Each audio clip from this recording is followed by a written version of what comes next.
Well, now, what can one do on a day like today? It keeps going, doesn't it? What can one do on a day like today except come to Gabbin+Games, open a diet soda soldier, that sounded positively pornographic, and have a good conversation. I hope you're all well. In the chat, I hope your day has been good. I'm going to put my picture on the screen. Don't run, don't hide, don't scream, don't cream in your pants. Here we go. Boom. There you go, everybody. Look at me. I'm so beautiful. I can't imagine. Every day I get better and better looking, and it's goddamn true. I'm on the phone. No, the video chat last night. No, 2 days ago. I don't know. I'm losing my fucking mind. People with my brother. He says, you look like the comedian David Cross. I'm like, God damn you, asshole. You son of a bitch. That's a terrible thing to tell somebody. I don't want to look like that guy, but it is what it is. It is what it is, fellas. That's, you know, I'm not even joking with you. There comes a point where you just get comfortable with the way you look. And I get it. When I was younger, you know, you always want to be better looking. And I don't know what age threshold. Maybe it's different for everybody. But I came to a point, and I was just like, this is how I look. And I'm pretty good with it now. I'm pretty happy with it now. But there was a time where like, I want to get a nose job. Like when I was in high school, I'm like, I don't like my fucking Jew nose. I'm like, fuck it, just go with it. Now, I kind of like it. I like it a lot now because it makes me think of my dad, you know? I don't know. Is he married to Amber Tamblyn? Well, that's the thing you have to understand. I don't know who he's married to, Chester, but here's what you got to understand. If you don't already understand this, it doesn't matter. It really doesn't matter. Looks take you so far. Looks get you in the door, certain doors, but they don't keep you there. They don't keep you there. Fuck you, 9 Lives. Go fuck yourself. Let me tell you something before we start the show. I realized I hadn't taken my Zoloft today. Mental health is important. It's as important as physical health. One would argue it's even more important than physical health because if you don't have your mental health, what do you got? You can't even pay attention to your physical health. There you go. There you go.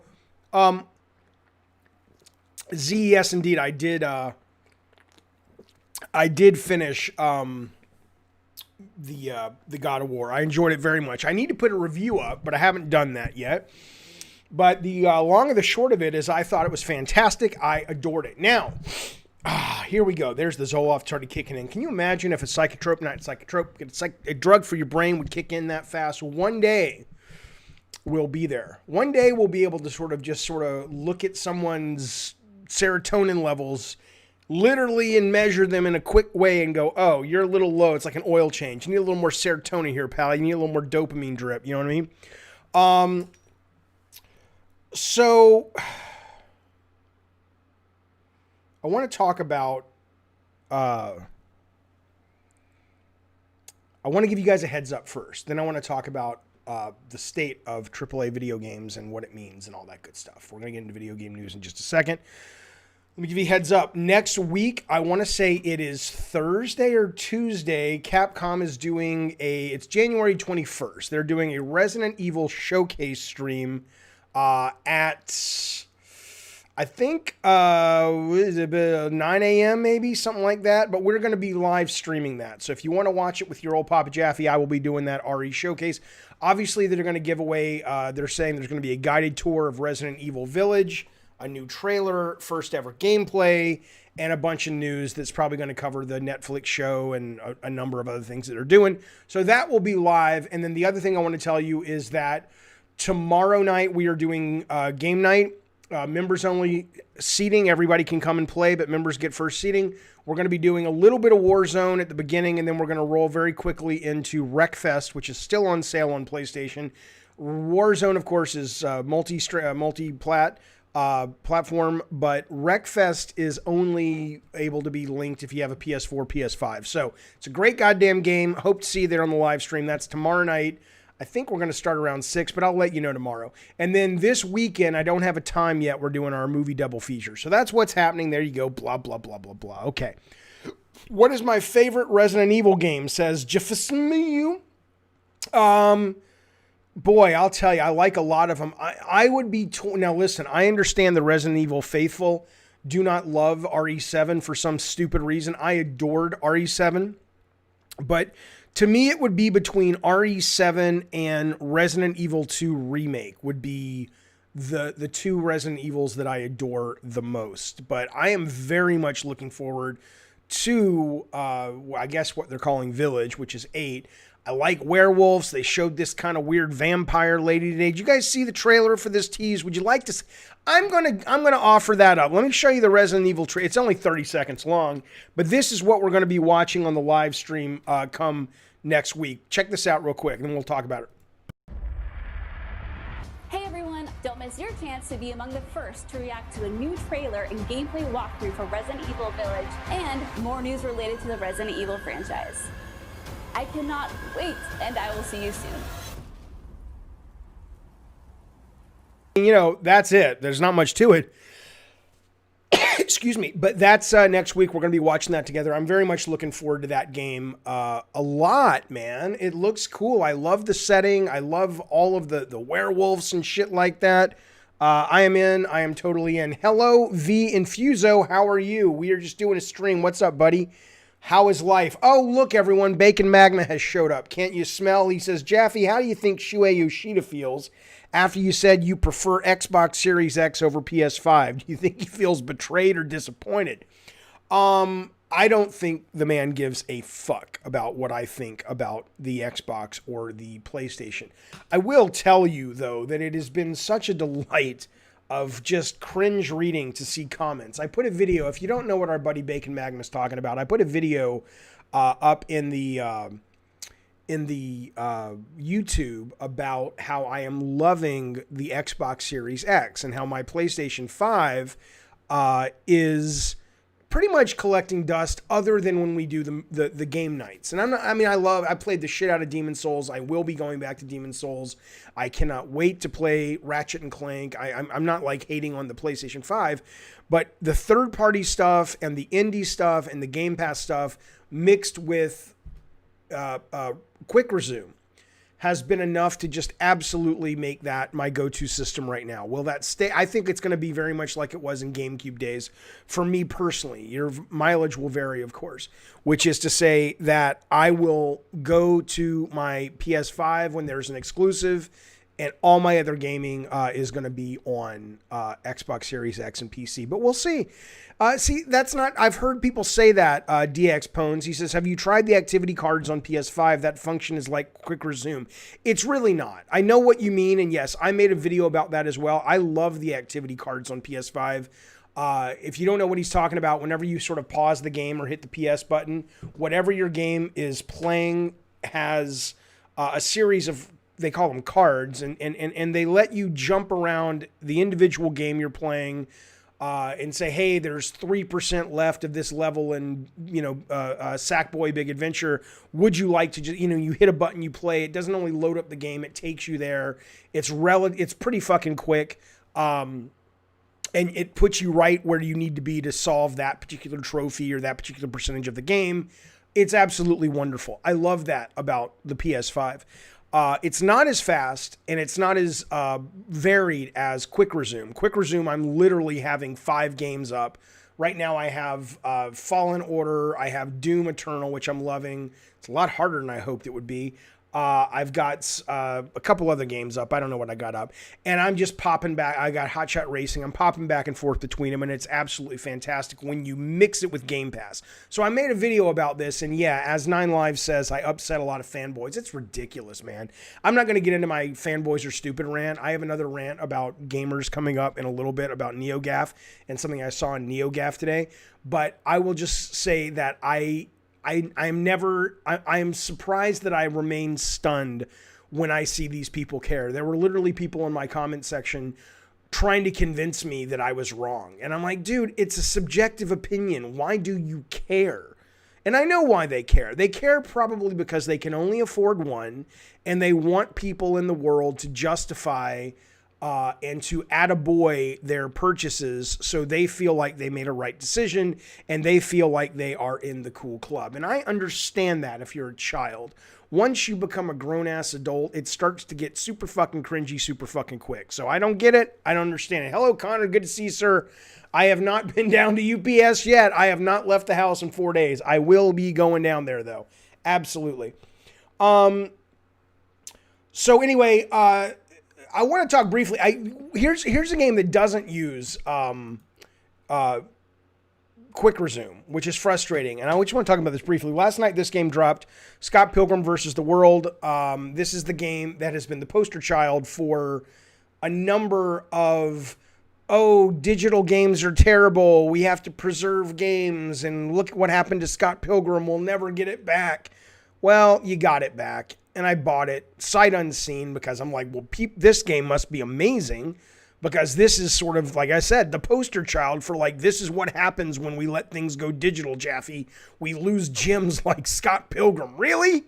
I mean, nothing's wrong with Scott Pilgrim. It's cute. It's nice. It ain't no Streets of Rage 4. It ain't no River City Girls. I don't even think it's as good as Battletoads. That's the goddamn truth, the new Battletoads. The new Battletoads has more fluid, interesting combat, has more interesting moves.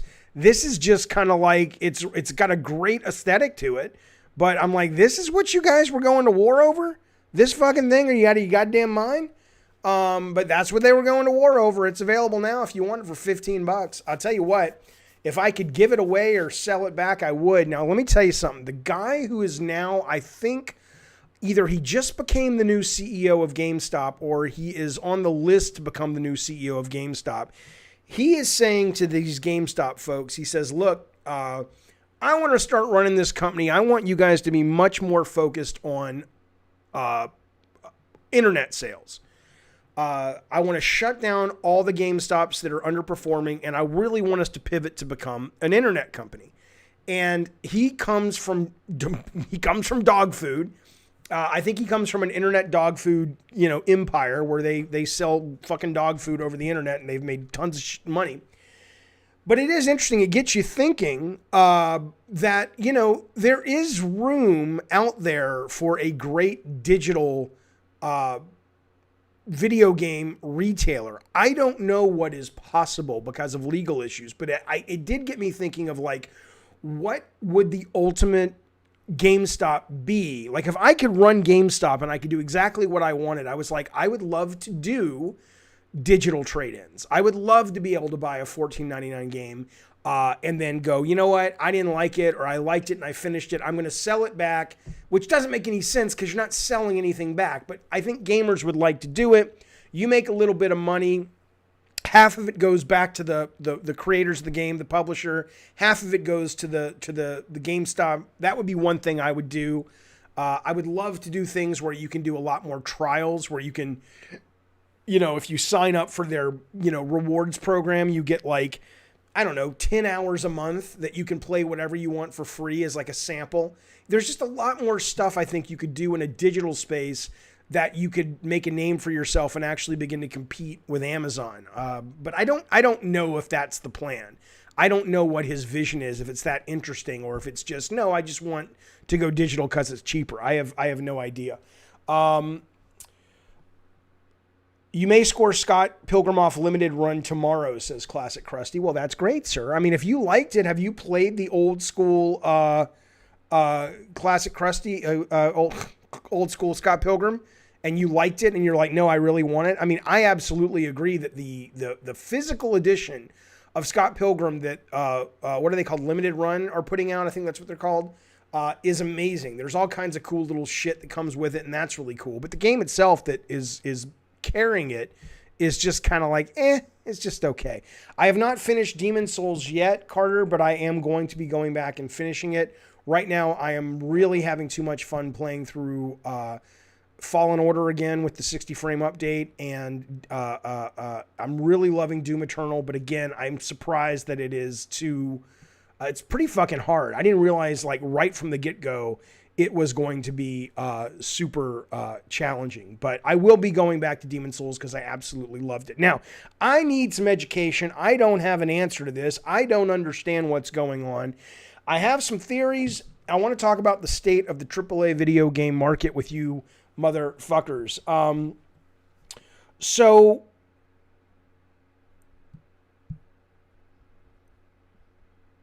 Okay, sorry.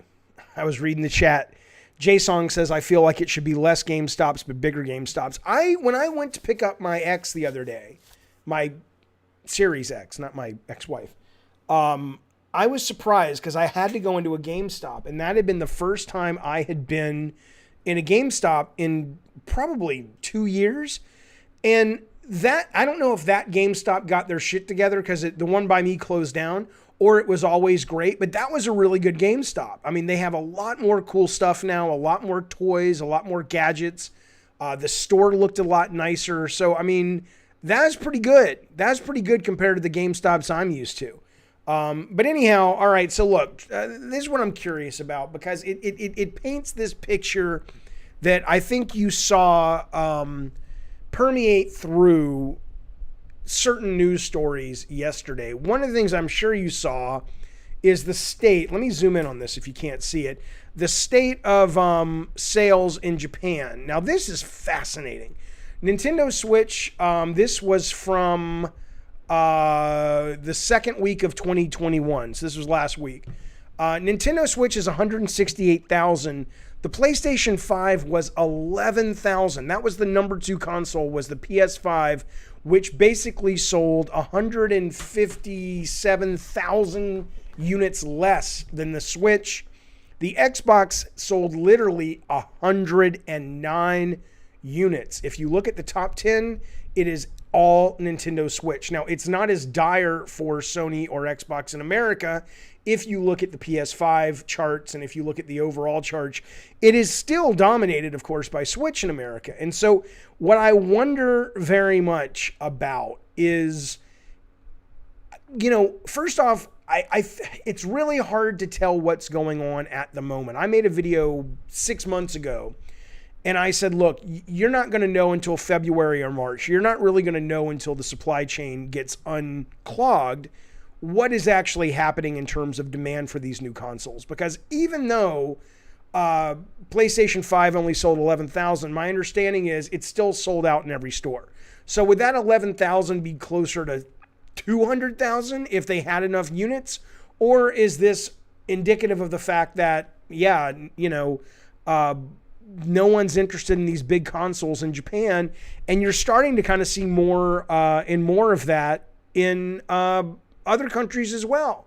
I don't know. I don't know what it is. But what I also know that kind of comes along with this news. This is what kicked it off. You guys know Star Wars was announced yesterday for Ubisoft. You know that Indiana Jones was announced the day before with, who's doing that? Machine Games, Bethesda. There's obviously Spider-Man. There was the Avengers. So Bruce Straley, who is one of the designers over and one of the co-directors of Uncharted 4 and what's that game? The Last of Us, the first one, not the second one. He responds to Jeff Keighley. Jeff Keighley's talking about all this big news. He says, this is Jeff talking, what's your dream studio? He says, your franchise, your dream collaboration you hope to see one day. So he's like, what video game studio would be great to make, I don't know, a game based on Han Solo, a game based on Hellboy, a game based on the Ninja Turtles, whatever. That was what his tweet was. And Straley, one of the most successful designers around, says, I don't have a dream for that. He says, quote, we need all the talent and money focused on creating new content, new IP, and innovating in the AAA space.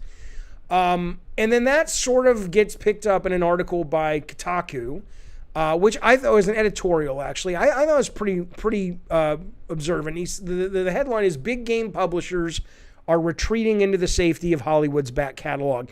The reason I bring all this up as it relates to the Switch is I don't know if we are headed for some kind of serious, meaningful adjustment in the AAA space. When you look at the games right now that are really doing insane numbers, they are the free-to-play service games all over the world. They are the Warzones, they are the Fortnites. When you look at games in the console space, it is the Switch. Those are not games that are these big AAA games. And then when you look at this kind of article with Kotaku, the guy's right. You're getting fewer AAA games, and the AAA games that you're getting, for the most part, are becoming more licensed based, which is crazy because back in the day, the licensed games used to be the games that were utter shit. And then they went to, I remember it like it was yesterday. I remember the day God of War 1 came out in 2005, we were excited. There were lines out the stores. We thought we had the next big hit, which we did, but it was not the number one game of that particular week.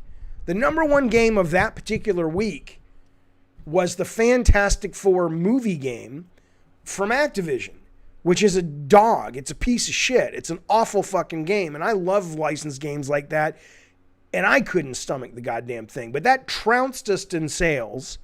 And so but now you've seen it kind of switch. Now it's like, no, these games are getting too expensive. We have to mitigate the risk wherever we can. And it's starting to look like big licenses are going to be coming back in favor, which I don't know. I mean, I don't think the indie space or the medium game space is going to hurt, but I think what's fascinating about this is the exact same thing you see in every other medium. Video games it's not immune. For the longest time I said, and I wasn't being hyperbolic, I wasn't just sort of shooting the shit. Video games, for the longest time, I thought were the most creative medium. They were the most interesting, the most innovative. I still think that applies to lower budget games, but big games now, I mean, every time you have an industry that comes along that starts niche and it starts to do well, and the mainstream gets involved, and then they start courting the mainstream has a different demand than hardcore gamers. They want production value. They want flash. They want style over substance. That costs a shit ton of money. And so suddenly the movies become only action adventure movies, like Marvel movies and DC movies. Suddenly the big music companies are only throwing their weight behind the big artists like the Taylor Swift, which is fine with me because I like that stuff, but the Taylor Swifts and the, I don't know, whoever the fuck the big artists are these days. So it's just interesting. It's very interesting. It's very telling. It makes me wonder if this generation is not going to be less successful at the big console level. I know there was a lot of people, and I was one of them, and I'll get to the chat in just a second, that I remember doing an interview at E3 back in 2012 or 11, and I was saying I didn't think there would be another big console after PS4. And I was absolutely wrong. I was predicting because cell phones and iPads, that's all kids were playing. That was going to kind of rule the roost. And a lot of people were predicting that, and we were absolutely wrong. And we could be absolutely wrong again, but there's something that feels a little different this time when I see Among Us and I see Fortnite and I see Warzone and I see PUBG and I see the Switch. It feels like if you're somebody who puts money into this industry, fewer and fewer people are going to be looking at the AAA space and going, we need to get into that gravy train. It's getting more expensive. It's getting more difficult if you look at, the CD Projekt Red debacle. And you can make a shit ton more money by rolling a lot less expensive dice. So I think we're going to see in this generation some shifts because of this that are not pretty for the people who love and make the AAA games. I could be wrong. Let's find out. Let's go to the chat. See what you guys have to say. A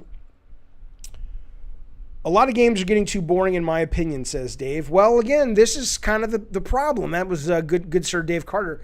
That's kind of the problem, Dave, is that, the weird part about it, and we have touched on this before, but I don't think I've articulated it well enough, so I'm going to do it again.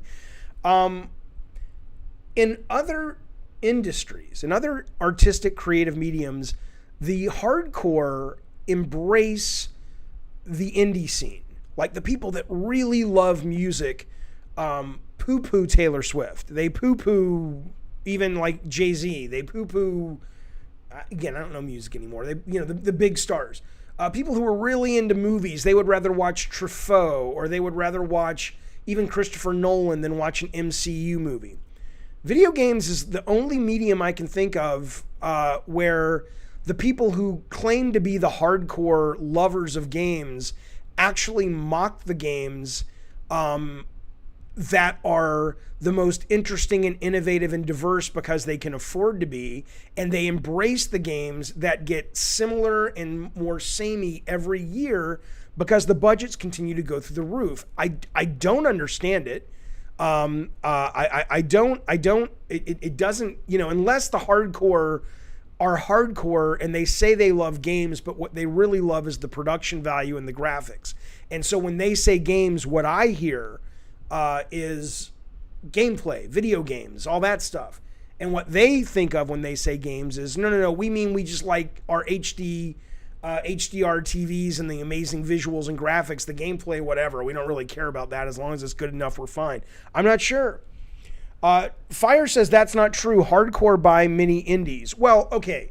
Yeah, there are. Well, I'm talking though about the NeoGAF people, the people on this stream, the people that are sort of in the mainstream gaming community of hardcore gamers. Yeah, you're absolutely right. If you're really a gamer, if you're really a hardcore gamer, you absolutely love the indie space.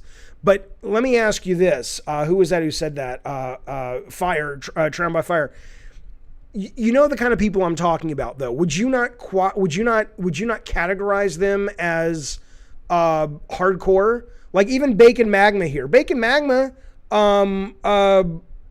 is a good gamer. He's really good at Mortal Kombat. He's really good at Tekken. He's not some wannabe. He plays games. He's serious about it.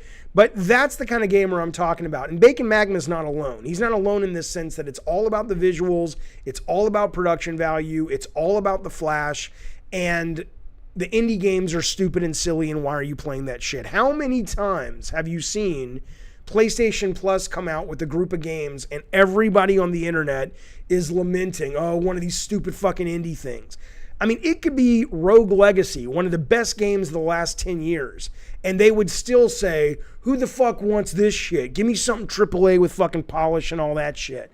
King of the North says, I would say I am close to that description that you just gave. Okay, so then explain that to me, King of the North, and do you think you are... I'm not going to read that, Captain Hogwash.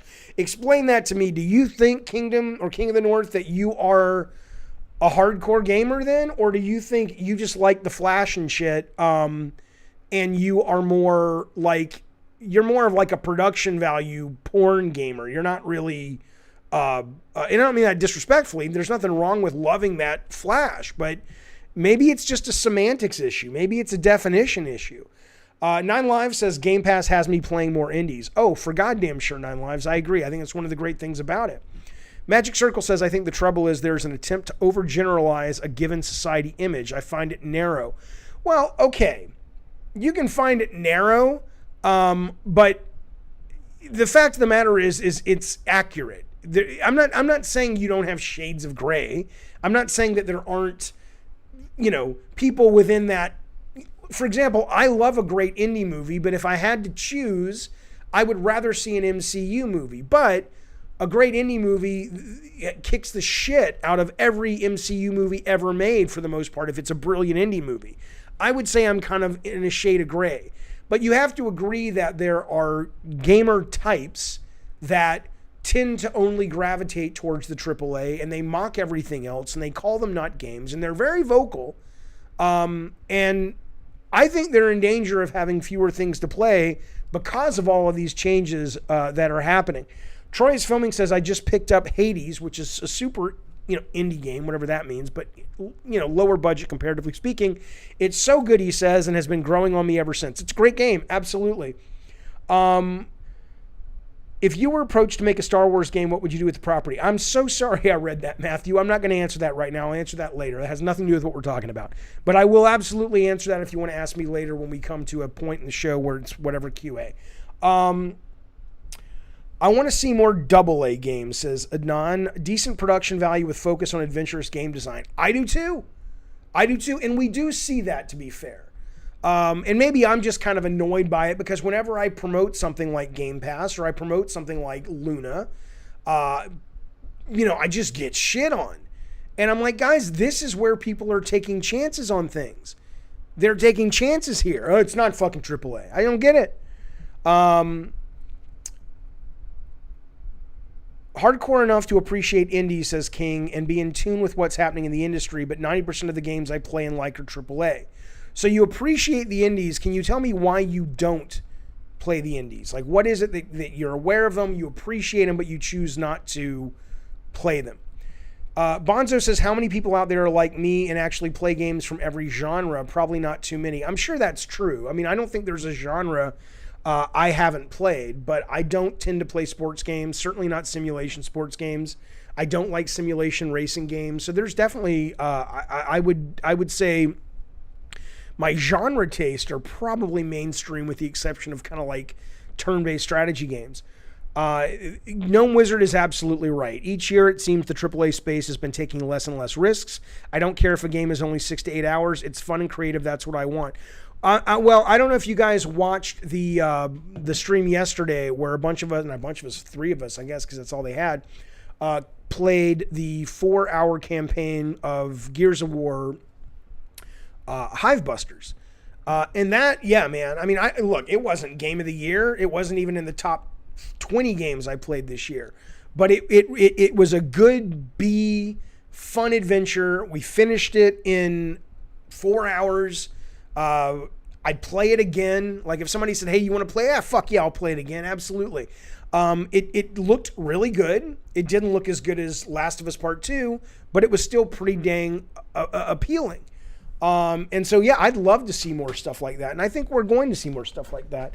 I don't think that's wrong either, Tround by Fire. He says, it seems like many indie games are just clones of like 4 different types of games. I've seen many games look like Hades, but people love it over the same looking playing game. No, you're not wrong about that. I mean, every corner of the industry suffers from Me Tooism. But the point, though, is that is a representation of lack of vision. That's not a representation of lack of funding or lack of the ability to take chances.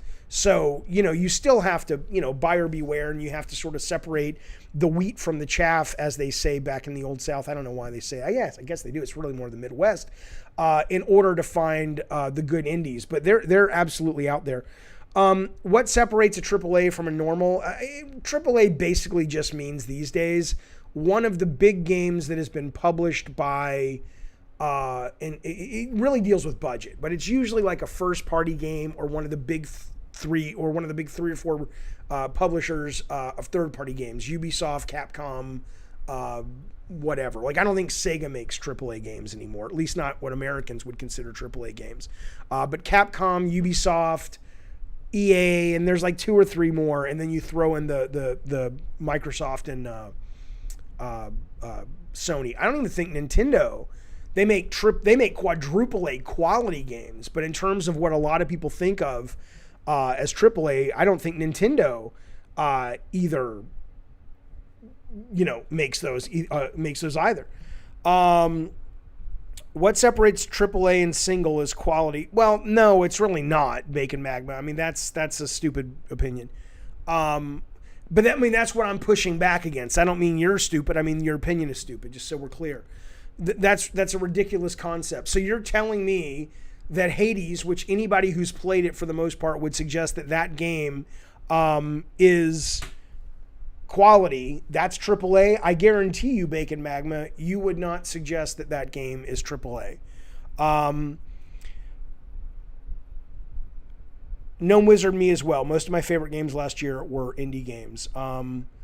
Okay, let's move the fuck on, shall we? Okay, let's move the fuck on, shall we? I will open this conversation back up for phone calls. I will open this conversation back up for text towards the end of the show, where we do just whatever you guys want to talk about. But let's move forward. I got to read that one, though. Samco says, Bruce Straley and Amy Hennig got burned by Sony, and now, like you, almost only pushes indie. It seems like a trend among former directors. Well, you know why that may be? That may be because all of us who came up through early days of Sony was indie.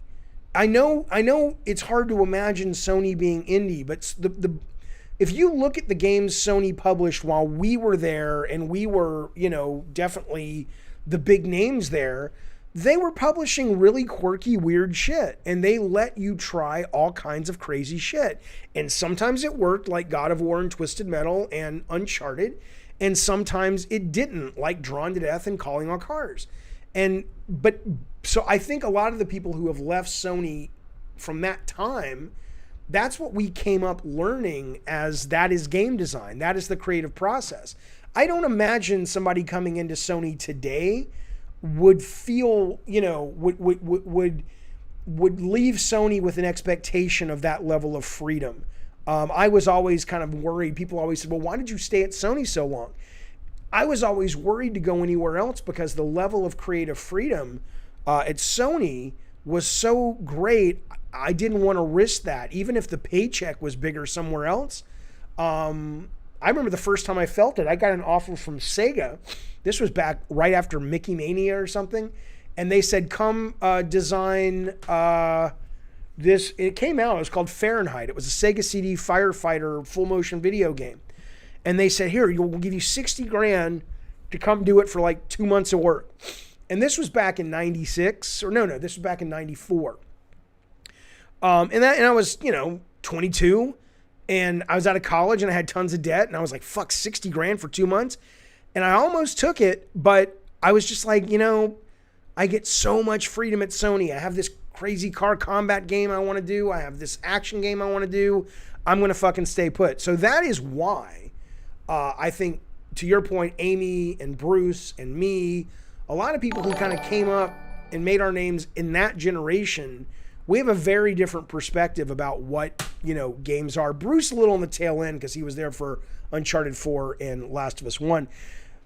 Heath Nation drops first super chat of the day. I appreciate it, pal. He says, Jaffe, here's a couple of ducats for you, old so-and-so. Feels good to be watching these streams again. Hope you and the chat are doing well.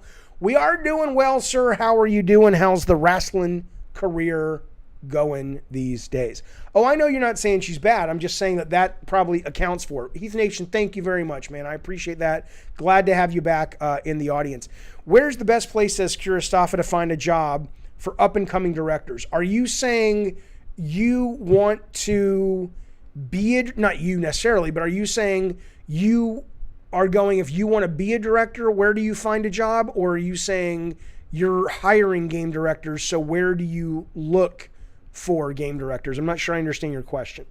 While you are clarifying, I will move on to another topic I want to show you guys. I want to talk about I just want to get some thoughts on this. We've talked in the past about this, and we've talked in general about this idea that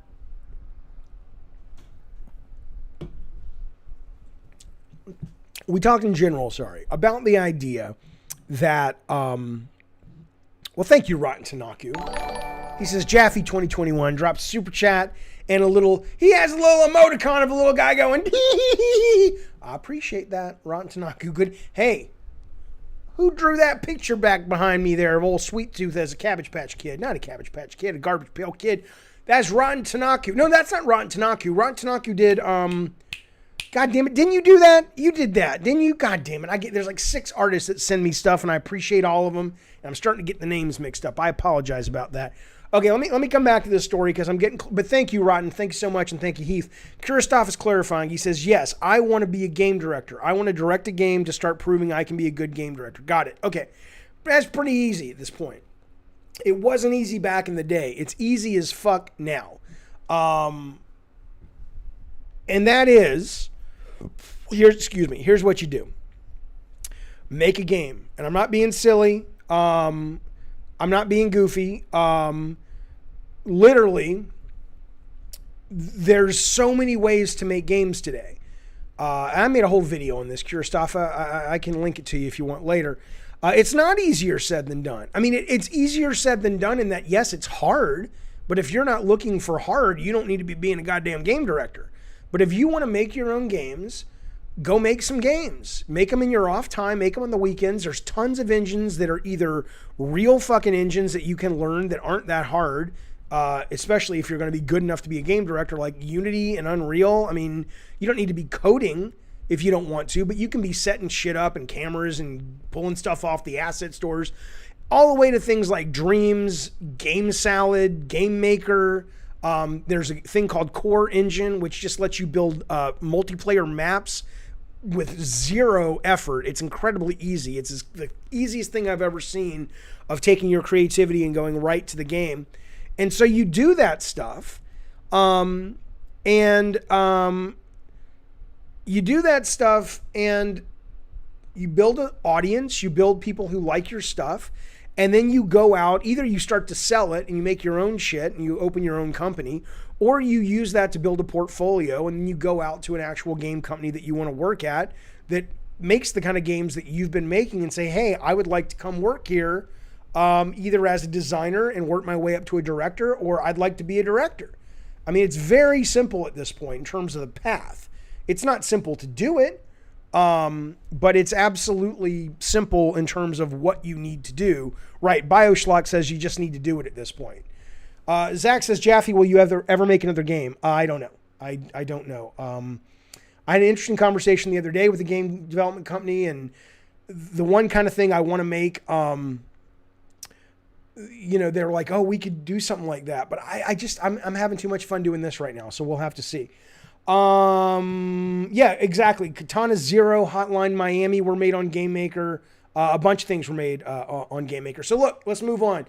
Microsoft, okay, let me preface. So in the past, for the last couple of years we've been streaming, we've had conversations. Whenever new technology would come out, like Elon Musk comes out and he says, I want to put these little things in the goddamn brain and we're going to start, helping people feed information into their actual brain so they can learn things, and we can change memories eventually, and we can upload information. But right now, the beginning of it is just letting people who can't use their arms be able to think. Good.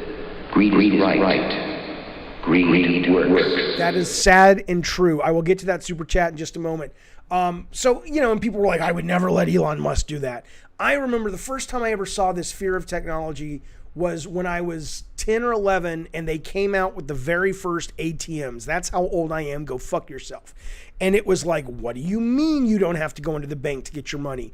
And I remember my mom was just like, there's no fucking way on God's green goddamn earth that I'm going to go to some computer and take money out. I'm going in the bank, right? Well, I bring this up because I've seen a number of people online have a similar concern for what I think is absolutely fascinating. And I think, look, you're either wired to embrace tech or you're not. Oh my God, I got you. You're fine. You're wired to embrace new tech or you're not. Check this out. Microsoft has filed a patent where they want to bring you back from the dead as a chatbot. Now, this is not original to Microsoft. There's a lot of companies, believe it or not, that are working on AI that is built on people who are no longer here. There's a company right now, I think it costs about $500, and they will call you and they will interview you or your loved one for hours, like 10 hours of just questions. And what they do with that then is they will put that into an Alexa or a Siri style AI, and then it is an app on your phone, and you can talk to, you know, your dad who's passed on. You can talk to whoever you've done this with that has passed on. And you're not going to get answers for everything at first, but anything that they have recorded, like, hey, Dad, what was the best day you ever had? You know, this, that, or the other, right? And over time, they're saying machine learning, will begin to actually allow these things to evolve outside of the pre-written stuff that they've already put in. And I think this is amazing. I think this is fantastic. And when you think about it, I'm going to go to the chat in a minute. I can already see some of you guys that are acting all like, this is crazy, I don't like this. Just wait. Okay, just settle the fuck down. They're already doing not just the voice. I don't know if you've seen this. Now, I signed up for the beta for this. I haven't gotten this yet. But here's the beta. I don't know if you know who this guy is. He's Deepak Chopra. He's kind of like a self-help guy. And he's got this thing called Digital Deepak, right? And it literally is him on your phone. Watch this. I'll show it to you. And this is early days, but look how realistic this fucking looks. Look at this. Welcome to Digital Deepak, a digital version of Dr. Deepak Chopra.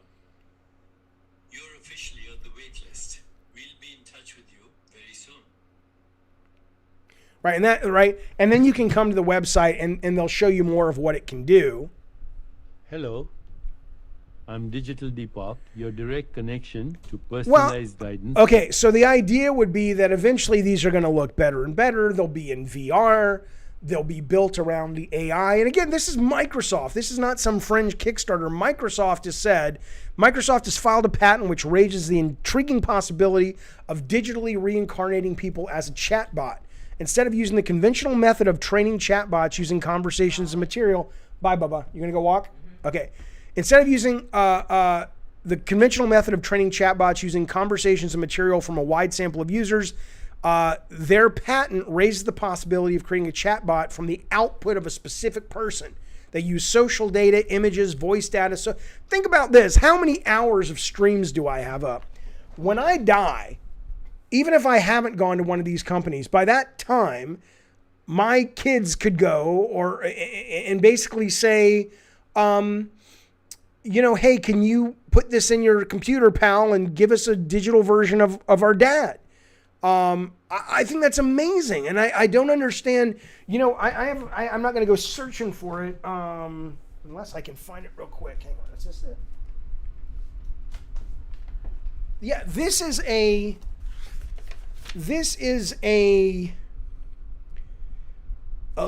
guess it's just a biography that was my great-grandfather told to somebody, and it was written down, and it's been passed on through my family.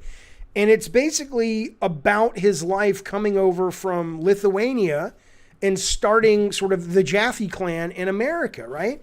If I could fucking go onto a computer and talk to that guy, even though I know it's not him, I'm not a fucking moron. If I could go into a computer and I could talk to that guy and go, hey, tell me about that day. What was it like being on the ship when you came over?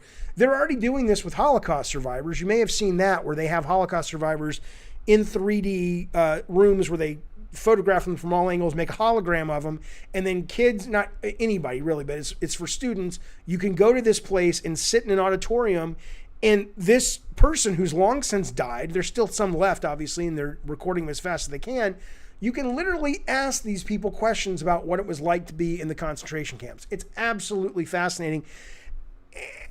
I don't understand. And then the last thing, and then I'm going to go to the chat. I want to get your stupid takes because I know you don't like this, and I want to understand why you don't like this, is this right here. Now, there's this other company that's talking about taking, now they're not currently taking dead people for AI, but that's coming. But what they want to do is they want to create AI avatars that are very smart, that use machine learning, and these avatars live across the internet. So, for example, when I played Gears of War Hivebusters last night, and I played with Upvote Bandit and Wolfblood, well, I could play with a virtual friend, is what they're saying. This virtual friend would be able to be in that game. They'd be able to be on Siri. They would be able to be on my TV. They would just be like a living creature in the virtual world. And so I could literally play Gears of War Hivebusters with this AI character that's not just like an AI, like I'm this character and I'm being goofy because that's how I was written. It's a consistent character that is smart. It would be like playing a game with a really smart Siri, and she becomes like a pal of yours. It's got nothing to do with that, Hogwash. I'm going to the chat now. Hogwash says, are you that desperate? It is so fat. It's not sad. Dorian says, that's kind of sad, though. Guys. I mean, look, you have your opinion. I respect that. But the idea that this is not fascinating, that we are basically creating a form of life, that we are basically in some way, I know it's not you, Dave Carter. Yeah, I know. I'm not, people are like, it's not really you though. I know it's not really you. I'm not suggesting that Microsoft has somehow found a way, shut up, Hogwash, that Microsoft has somehow found a way to extract the soul from a human and put it in a computer. I know it's not you. I'm saying that it is, okay, I don't know if you've had this experience or not, okay? But I know Siri's not real, but there are definitely times when she'll say something where I'll be like, I won't catch myself like, I thought she was real. But it almost feels like that's kind of a real person I'm talking to for a moment. And that's Siri. That shit's mostly pre-programmed.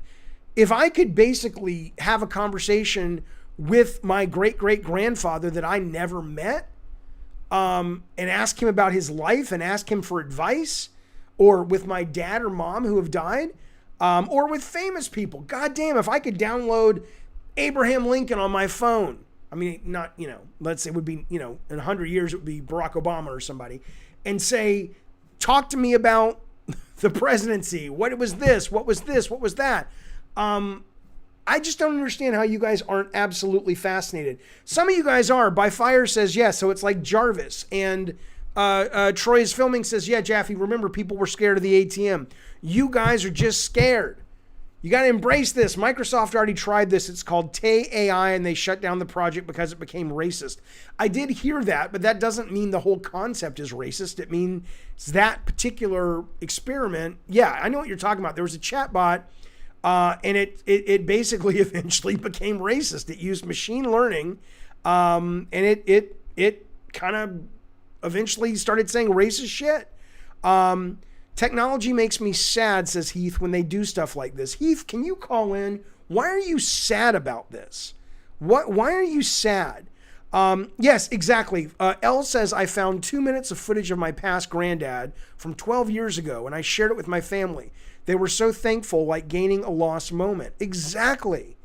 I mean, my dad's birthday was just a couple of days ago. He's dead, but he would have been 92. And my sister put up a picture I had never seen before. And I was like, it was like getting a brief little moment with my dad again. David says, why is everyone trying to play God? Who gives a, first off, God's probably not real. Let's be honest.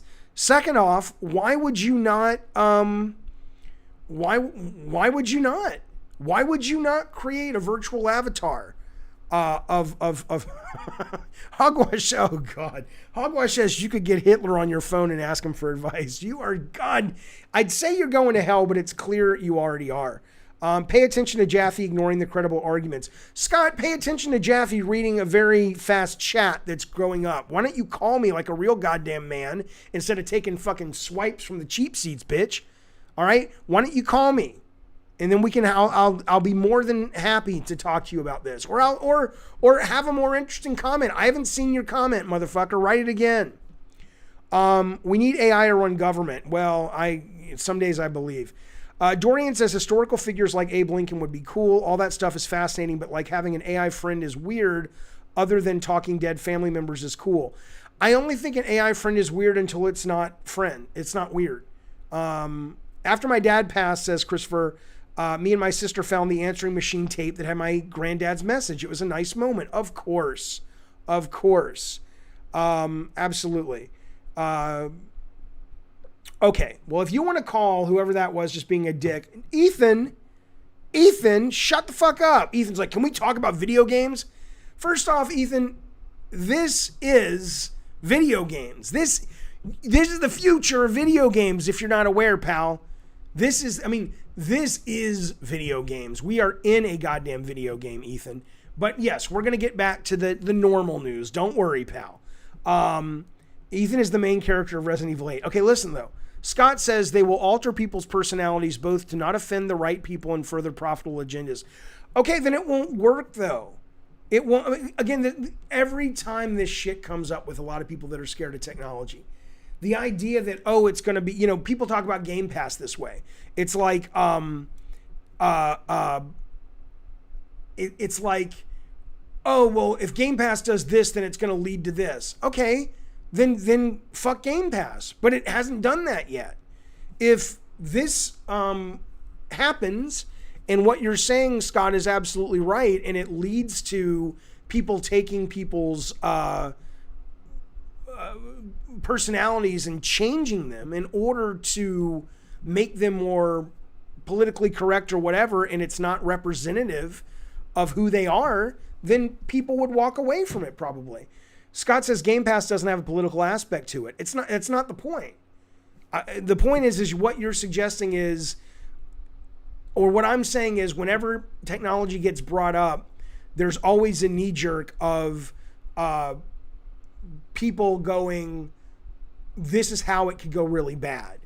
And what I'm saying is, in a capitalist society, when things go really bad, people walk away. Or they don't, because they don't mind. Ethan, I know you're not 15 because you've told me twice. What does it have to do with anything?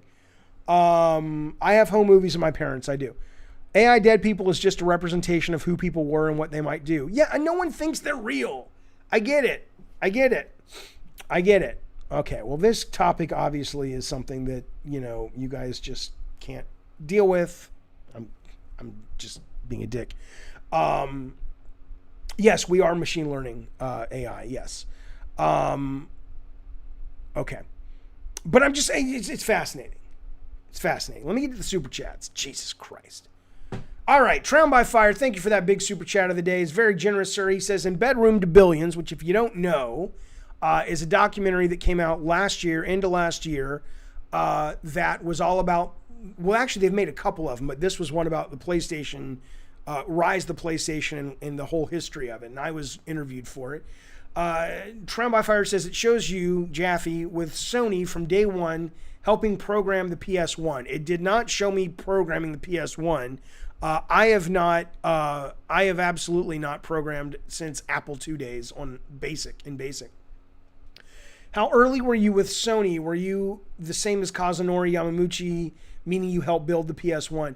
Well, I'm not a tech guy. I'm not a programmer, but I was at Sony before there even was PlayStation. I started at Sony in 93 when we were making stuff for Sega CD, Super Nintendo, Game Boy Black and White. I mean, I was just a tester on a bunch of these games based on really kind of average Sony movies like, Last Action Hero and whatnot.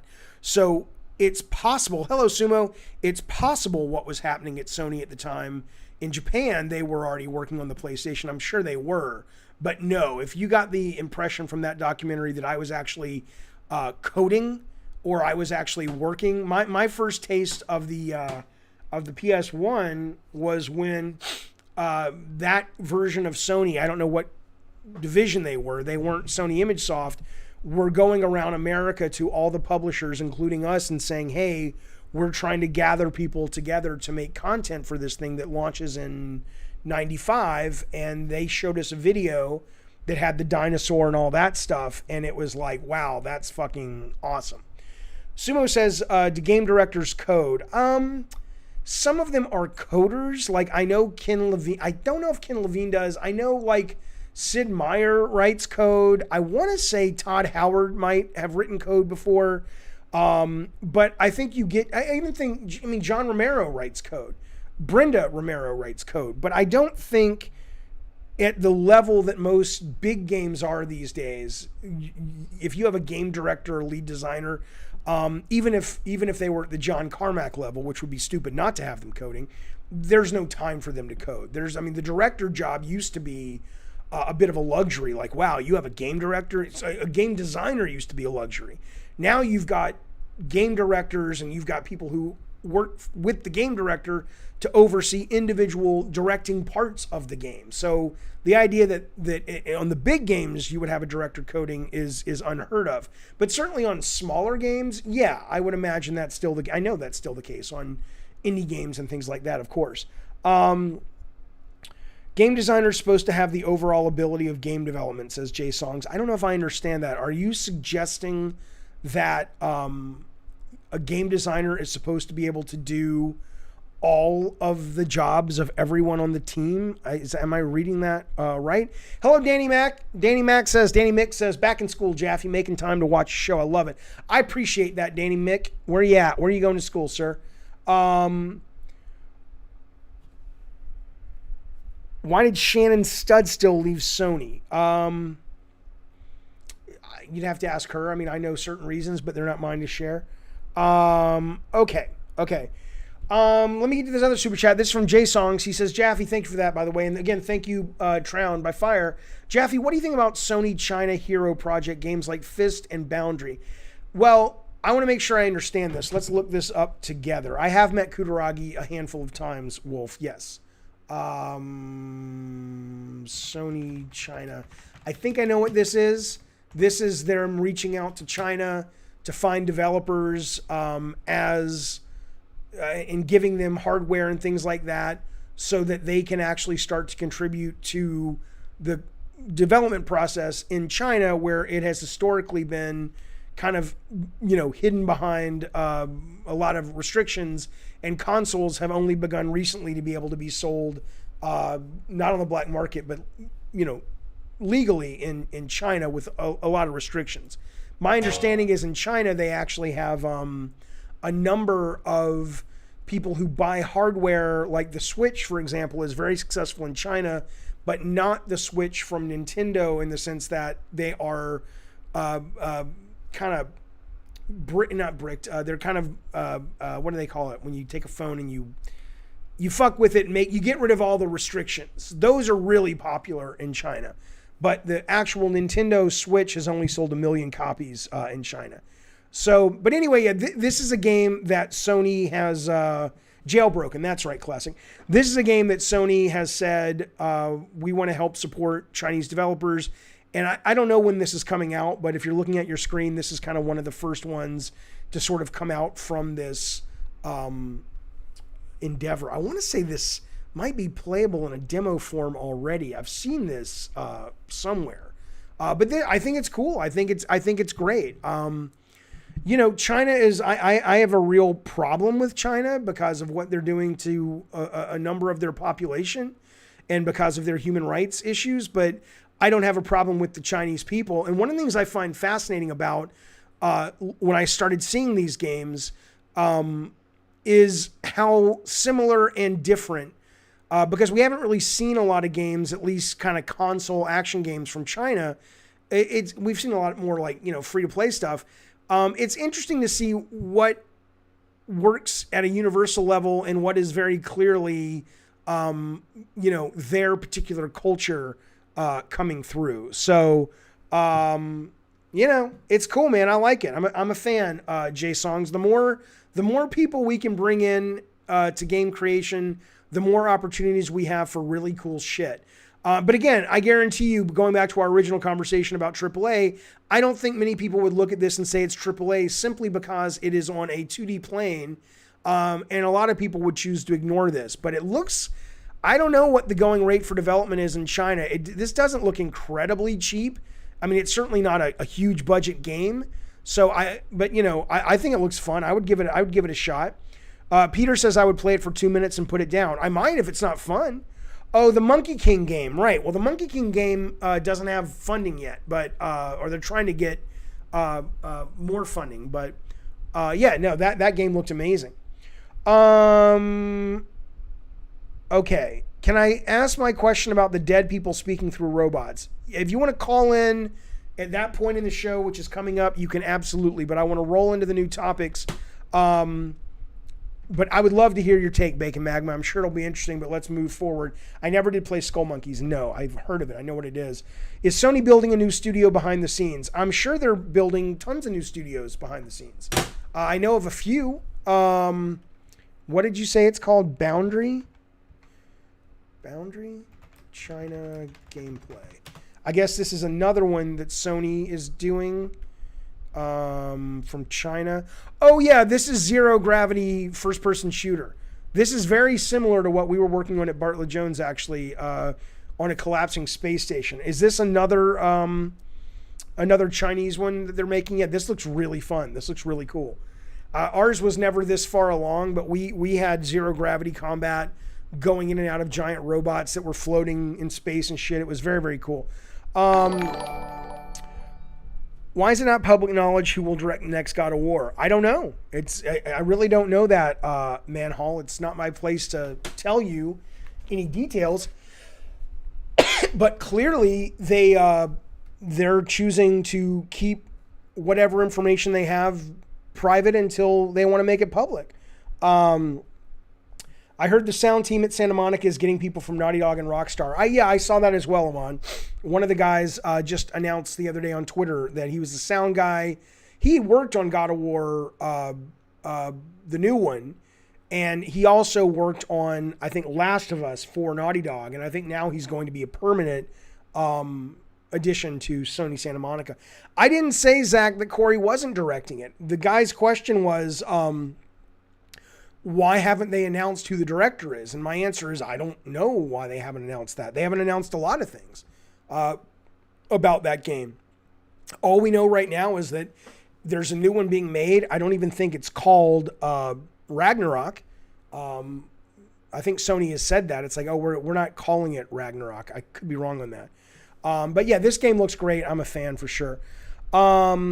Do I have a nickname, Megalodon? People call me Jaffe, I guess. I don't like Dave, but I do respond to Jaffe. I don't respond to Dave. Okay. But thank you for the super chat. We got one more. Vasto dropped some super chat. Thanks, sir. He says, remember Twisted Metal 2012 being shown in State of Play? No. What is State of Play? I have no idea what that is. You absolutely do not need to pay to get my attention. If anybody sees his answer, his name is Vasto7. Can you hit me up with it? Because I don't know what he's talking about. He says, do you remember 2012 being shown in State of Play? Do you mean the movie State of Play? I don't know what that is. I have no idea what that is. Okay. So, Sony's presentations. I mean, I don't. I remember when Sony showed E3 when we came out on the ice cream truck, but I don't remember. I don't remember a State of Play specifically. Well, there is a movie called State of Play. Okay, but oh no, well no, oh you mean their Nintendo Connect thing? Oh, Direct? No, because Twisted Metal. They didn't have State of Play back then. Okay, I understand. Yeah, no, they didn't have Twisted. When Twisted Metal was announced, they did not have State of Plays. Okay, I want to talk. I want to pitch you guys something really quick. We don't have to make a big deal about it. I'm just curious, okay? And I want to show you a game that'll take literally a minute to show you. But I asked this because, well, you know what? Let me start with this NeoGAF story first, which will directly lead into this next thing I'm talking about, which is gameplay was shown during the intro of State of Play. It was the Sweet Tooth bot. I have no idea. I mean, by the time State of Plays came out, I was gone from Sony, and they haven't made another Twisted Metal since then. So I have absolutely no idea. Maybe it's in the intro, like here's all of our Sony creations, but it was probably, if it was in there, it was in there to show, look at our rich library of intellectual property, some of which you'll be seeing on today's State of Play. But that's the only thing I can think, because I've never heard of any Twisted Metal movement other than every now and then a statue or a Funko Pop or the TV series that they're doing. Okay, I want to show you this. So, and this is going where I was talking about with these games, but so you guys know, I mean, how do I even start this conversation? So, I remain fascinated. I remained stunned by the internet's behavior when it comes to gamers, and specifically male gamers. And I shouldn't be surprised. There's a very large thread talking about Alana Pierce, who is now a writer, or she will be soon, on the new I think it's the new God of War, but over at Sony Santa Monica. And this thread began when she announced that, and it just goes on and on and on with all this misogyny and sexism and all this stuff. And it's so cringy and so embarrassing. Well, today she puts up, or she put up a video on her own channel, and somebody linked it here. And she I guess she broke her hands, or something happened to her in an accident. Both her hands were broken. And she's like, yeah, I can't edit videos or anything like that, blah, blah, blah. And that was pretty much it. She didn't come to NeoGAF. But NeoGAF, I guess sadly, predictably, just started going apeshit over this. Let me just read you some of the choice ones. You know, I mean, she has mastered the art of microtransactions without showing boobs or vagina. It's not an insult, but it's okay, whatever. You're saying she can make more money. They're making fun of her writing ability here. This guy says now she can't do any hand jobs to colleagues at work. I wrote back and said he was a dick. This guy wrote back and said, Alana likes it. FYI, Alana, hard to call her a woman, loves attention, and she's doing all she can to get it. That's why she won't get any respect from me like it matters. She's like many other modern bitches, living only for the something. I don't know what that is. And it goes on and it goes on and it goes on. And it's not that I'm surprised. It's not that I'm shocked. It's more that I'm curious at this point. I don't understand. Well, let me try to guess. It's not just NeoGAF, though. I mean, yes, I like NeoGAF for the most part. It's not just NeoGAF. This is, out there. And if these are like 12-year-olds or 13-year-olds, I absolutely understand. I don't approve. I think they should be being better raised. But they're trolling. They're trying to get a rise out of people. I get it. It's dumb, but is it that different from what we did when we were kids, making crank phone calls and shit like that, right? But I do wonder, do you guys think, how many of these people are actually adults? How many of these people are actually grown fucking adults that feel this way? And obviously, I don't think this guy has it in for Alana Pierce. I think he probably is attracted to Alana Pierce, and he doesn't know what to do with that. He doesn't have enough confidence in his own masculinity. And in that, he just lashes out. So Alexa says, I think it's mostly adults. Draft says it's maybe they're not held accountable for what they say. And Christopher, you're saying all of these people who do this are adults. It's fascinating to me. The comments would get you fired from work, says Joe. Sadly, cowards love to make fake accounts so they can post stuff. Novodama says the Cretans also think they deserve a job at Sony Santa Monica, and she doesn't, even though she's 100 times more qualified. Okay, I understand. Jay Songs drops super chat. He says, is it possible for you to make content where you talk about behind the scenes moments on games you made while the game is being played in the background? I'll get to that in a second, Jay Songs. Sorry, I thought it was about this. I'll answer that in a moment.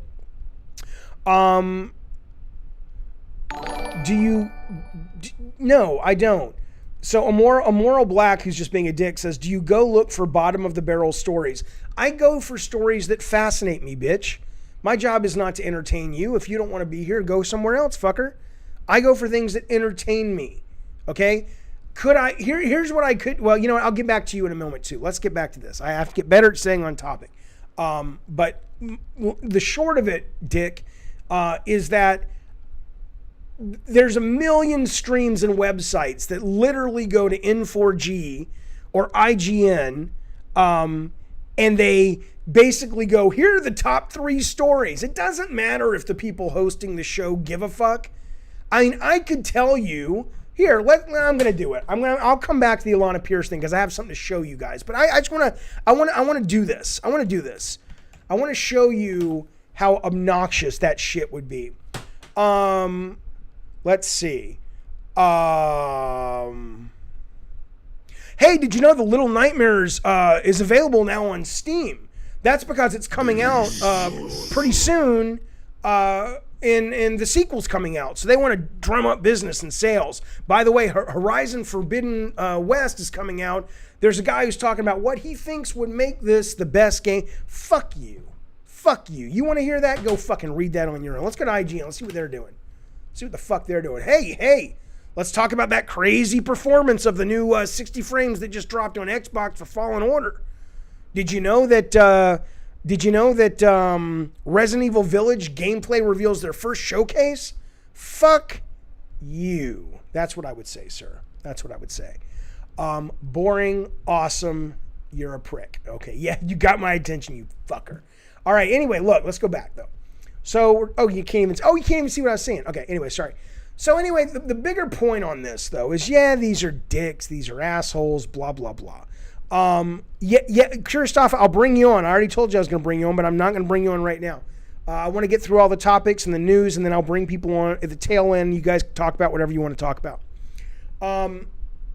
So anyway, yes, these are dicks. These people need to be raised better. They're probably adults. And I started to think, though, believe it or not, this story and this story, this was on Kotaku yesterday, led me to a thought, and I want to throw it out there and see what you think, okay? This particular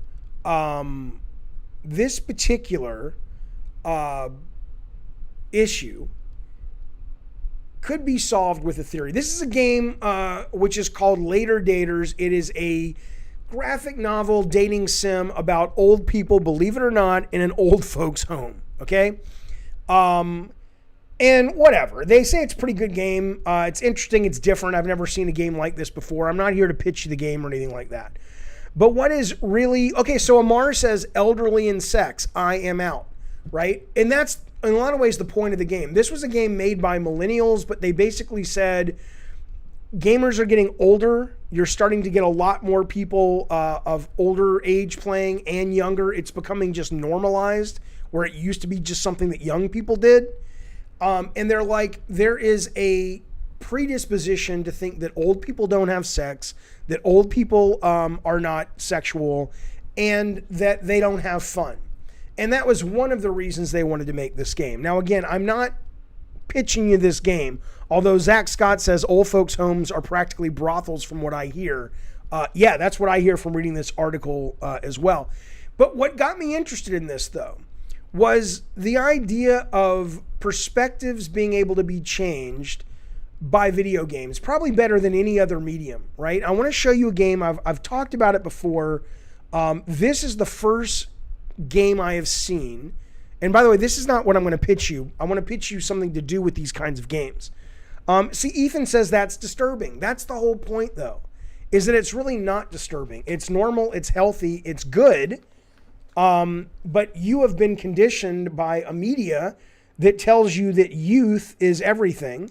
And anything that's over the age of 30 needs to be put out to pasture, like in Logan's Run.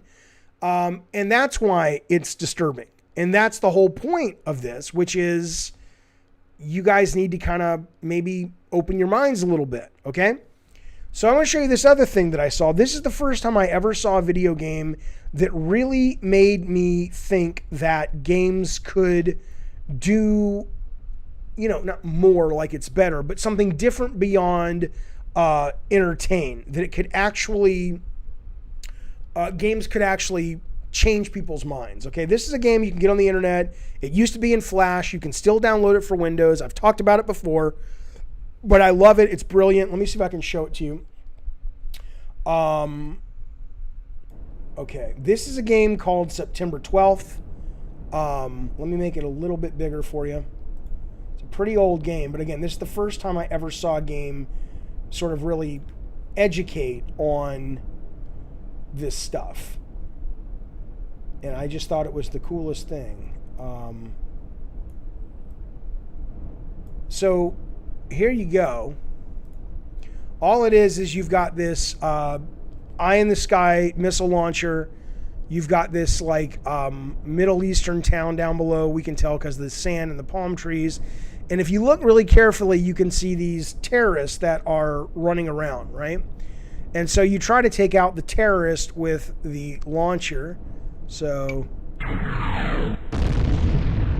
but inevitably, it's not possible to do it without collateral damage.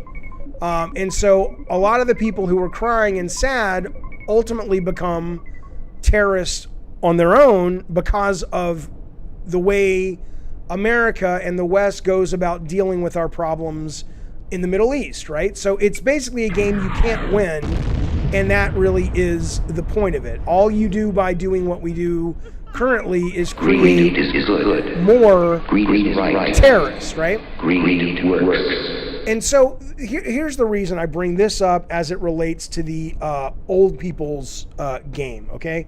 Let me get this off the screen now. I just wanted to show you that real quick. Let me bring this back down to size. I will get to that super chat in just a moment. I appreciate it very much. Thank you so much, sir. So here's what I was thinking. And I don't really have a plan for this. It just got me wondering. Like, that game does more, I think, to explain why maybe we shouldn't be so quick to be all America, fuck yeah, rah, rah, when it comes to our foreign policy than I think anybody just sitting and talking at me. Same thing with like this old person's game, right? If you actually played this game probably does more to help younger people that have been conditioned to think old people are kind of ready to be put out to pasture than actually just talking to them, right? Here's my theory. Here's my thought. What if a company came along and said, look, if you complete, you know, we publish games that are about, you know, I don't know if it's social justice, that are from a position of how to just not be an asshole. Bullying and internet shit and being mean to old people and not being engaged in politics. What if you don't vote? All this shit. And it's like, you know what? Every time you play our games, and they're short, you can finish them in 30 minutes. Every time you play one of our games, you get rewarded, or you get tax breaks, or you get something to motivate younger people to play video games that are designed to be fun, but are designed to do what only games can do, which is really make you, within reason, live through an experience that in experiencing it interactively, you get to have a perspective of someone that you usually don't. Like, imagine being a bunch of kids in high school or junior high, and you're playing a game that's really well done, and at the end of it, it makes you really kind of feel crappy about bullies. I don't know. I think it's pretty cool. I think it's necessary. I don't know if that's what I'm going to do next, but I think it's important. I know younger people don't pay taxes. I'm just throwing that out there. Maybe their parents. Hey, listen. A lot of these fucking racist assholes are fucking adults anyway. Maybe it should be fucking taxes. However, How do you feel, says Ethan, about the stereotype that games are just shooty, bang explosions? I mean, that's what sells the most. And so there are a lot of games that are like that for sure. But I don't think that's accurate, so it doesn't really bother me. Cooper has a good point. I'd like to see a game that encourages intellectual diversity. Yeah. A game that, people always just like, why don't you debate? Why don't you talk to the trolls and shit? Because it's fascinating. I have an open mind. There are people that continually tell me that Trump is right, that the election was stolen. Well, I don't think that's true, but how about a game that teaches people, instead of being angry with each other, to actually have a conversation and not be so insecure about sometimes being wrong? I'll get to both super chats. I'm not ignoring them. I'm just finishing this topic first. Intellectual diversity, says Bacon, the game will flop. It wouldn't be that kind of game, Bacon. Again, these aren't games that are meant to like sell millions of units. They are games that are meant to, this would probably be like a nonprofit company. This would probably be like, a government run company, which that gets a little dangerous because then you've got the government deciding what a good message is. So I probably wouldn't want it to be, run by the government. But these would not be built with the main goal to be financially lucrative. Dave Carter, that makes no sense. Truth can be subjective. No, truth cannot be subjective at all. It's the very nature of the word truth defines it as something that is objective. You would sell it to human resources companies and it would be their organization's diversity and inclusion training. It could be. Yeah, I'm aware of Project Veritas. Which video, Kratos, are you talking about? Thank you, DA. He says he enjoyed us playing Gears yesterday. Today there was a video of a woman arrested for ballots. Okay, you know what? Save that till the end. We can talk about that at the end. We will watch the video at the end if you want to. Let me kind of roll through this and let me get to some super chats. Okay.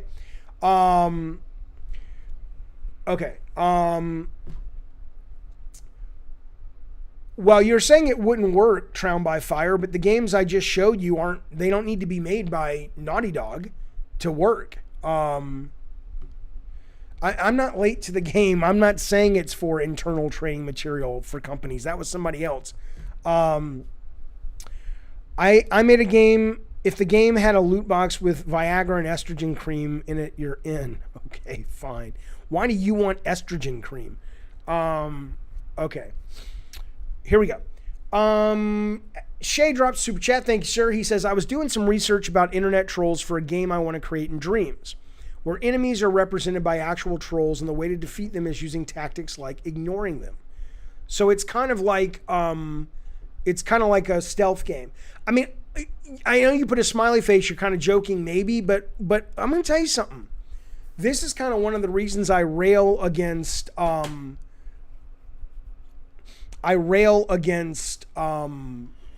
lot of game journalists is, I went to USC to study film. I didn't go to film school. I went to English school or creative writing school in the English department, but I took a number of film classes, a number of critical studies classes. The way people are taught to think about film and literature is so different than the way we have been taught to think about games, right? So what you just wrote there, if that was a movie, there would be critique about what you had created with people going, this is really interesting. Whether the game is good or not, the very nature of playing this game is about what's happening in society. If you actually do, what's fun to do is pick up the sword and kill these guys, but you can't win that way. If that is your message, the best way to win the game is to literally ignore the trolls, right? Now, I don't know if I agree with that message, but let's assume that's your message. The problem is if you made this game and you put this game out, unless you as the creator, stood on a Twitter account and let the industry know or let the journalists know this is art, this has a message, they would never pick up on it. They would just go, it's a 3 out of 10. It's boring. I can't fucking win. It's badly balanced. Every time I pick up the sword and hit the fucking trolls, I end up losing. Fuck this shit. 3 out of 10. Go fuck yourself. Where's the next, where's the next Quake or Doom? Where's the next Doom game? Where's the next Elder Scrolls? That's a problem. That's a big problem. It's one of the reasons I push back on game journalists because they are the front line of demanding game developers be better and be more interesting and more intelligent, and they just don't do it. They just don't do it. But I appreciate the comment, Che. It's interesting. Wiley Coyote dropped some super chat. I appreciate it, sir. He says, Jaffe, are you an elderly man looking for sexual freedom in a dating sim? Well, first off, these people, you motherfucker, are old. These are like 80-year-olds in a goddamn old folks home. So go fuck yourself, sir. Thank you for your ducats, Wiley Coyote, but you can go fuck yourself. That said, though, hey, man, I mean, look, the idea, I mean, it's a whole different conversation, but let's just put it this way. The older I've gotten, the older I've said monogamy and traditional marriage when people are living into the 90s, it's kind of dumb. It creates, just like religion at one time was necessary and good for us, and we have grown out of it, we have evolved out of it. I think we as a species have grown out and evolved out of long-term, of like marriage. I don't think we've grown out or evolved out of relationships and meaningful relationships, but we have absolutely evolved out of the need for marriage, both at a political, financial level and at an emotional level. And so the idea of growing old and going into an old folks home or just being old and being sexually active is a pretty exciting prospect, because the older you get, you know, the people who made this game talked about relatives who had lost their husbands, lost their wives, and for the first time in their entire lives, they were able to sort of experiment, you know, whether it was with the same sex or different fetishes or just, you know, orgies or whatever. They're like, I never would have done that when I was married. So, hey, I think this shit's great. I think it's wonderful. But I thank you for your condescending assholeian super chat, sir. Thank you very much. Monogamy and religion aren't comparable, says Sir Dragon. One kills and the other makes a relationship exclusive. They are comparable, Sir Dragon Moon. That's why I compared them. They're comparable in the way that they are both based on antiquated ideas that at one time existed to protect the species and to allow us to continue to survive so that we could continue to make babies and keep the species going. That's not necessary anymore. Women also practically don't need to be married anymore. They can make their own living. They can make more money than men make. So I do think religion and monogamy are very tied together in terms of being old ideas that are no longer of value and actually hurt us now when they were created to and they used to help us. Okay. Okay. Well, I don't disagree with that, DA. Human species is kind of bad. I mean, it's not entirely wrong. Okay, speaking of the human species being bad, let me roll into this last story and then I will open it up to calls. I will open it up to whatever you guys want to talk about. Let me get the super chat real quick. Zacho, thank you so much, sir. He says, Jaffe, I really enjoyed the interview you had with Michael Mumbauer. You can find that on YouTube right now. It's like the Sony Insider one. Thank you for that. It was a good call. Will you have more guests like that to talk about the industry? Keep being cool.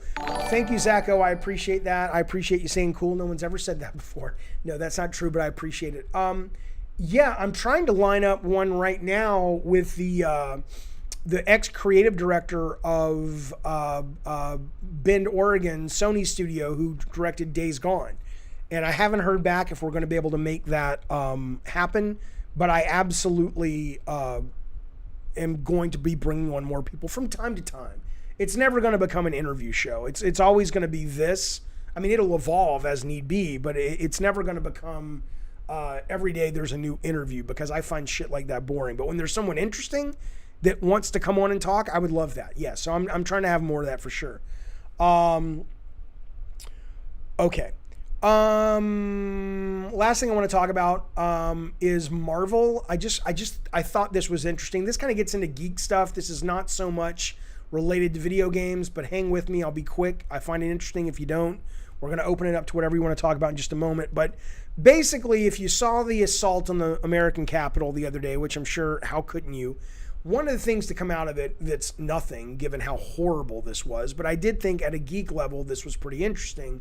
A number of the people, like we see with a lot of these militias and things like that, were wearing the Punisher from Marvel Comics, the Punisher's logo. And we've seen this recently in the last few years. It's become kind of an insignia that they have adopted for certain law enforcement, certain SWAT teams, certain militias. And Marvel, for a while, has been like, please fucking stop. We don't want you to co-opt our shit, right? But it's not like they actually paid for this and have a deal with Marvel. So in that, they can do whatever the fuck they want. I mean, these are people who literally stormed the Capitol, tried to overtake America. The stories that are coming out about what they actually wanted to do, a lot of them were going in there to murder people. All right, so there's a bigger story than them wearing the Punisher. I'm not trying to make this the story, but how much more do you need to hear about it? But it is interesting because Marvel's like, well, we want to fix this, and a lot of people since this have been saying it's time. This artist says, I don't say this lightly. It's time for Marvel to put the Punisher out to pasture. This guy says, Marvel, I love the Punisher, but the character and the symbol are now corrupted forever. It's time to retire Frank Castle. I don't agree with that. I don't agree with that at all.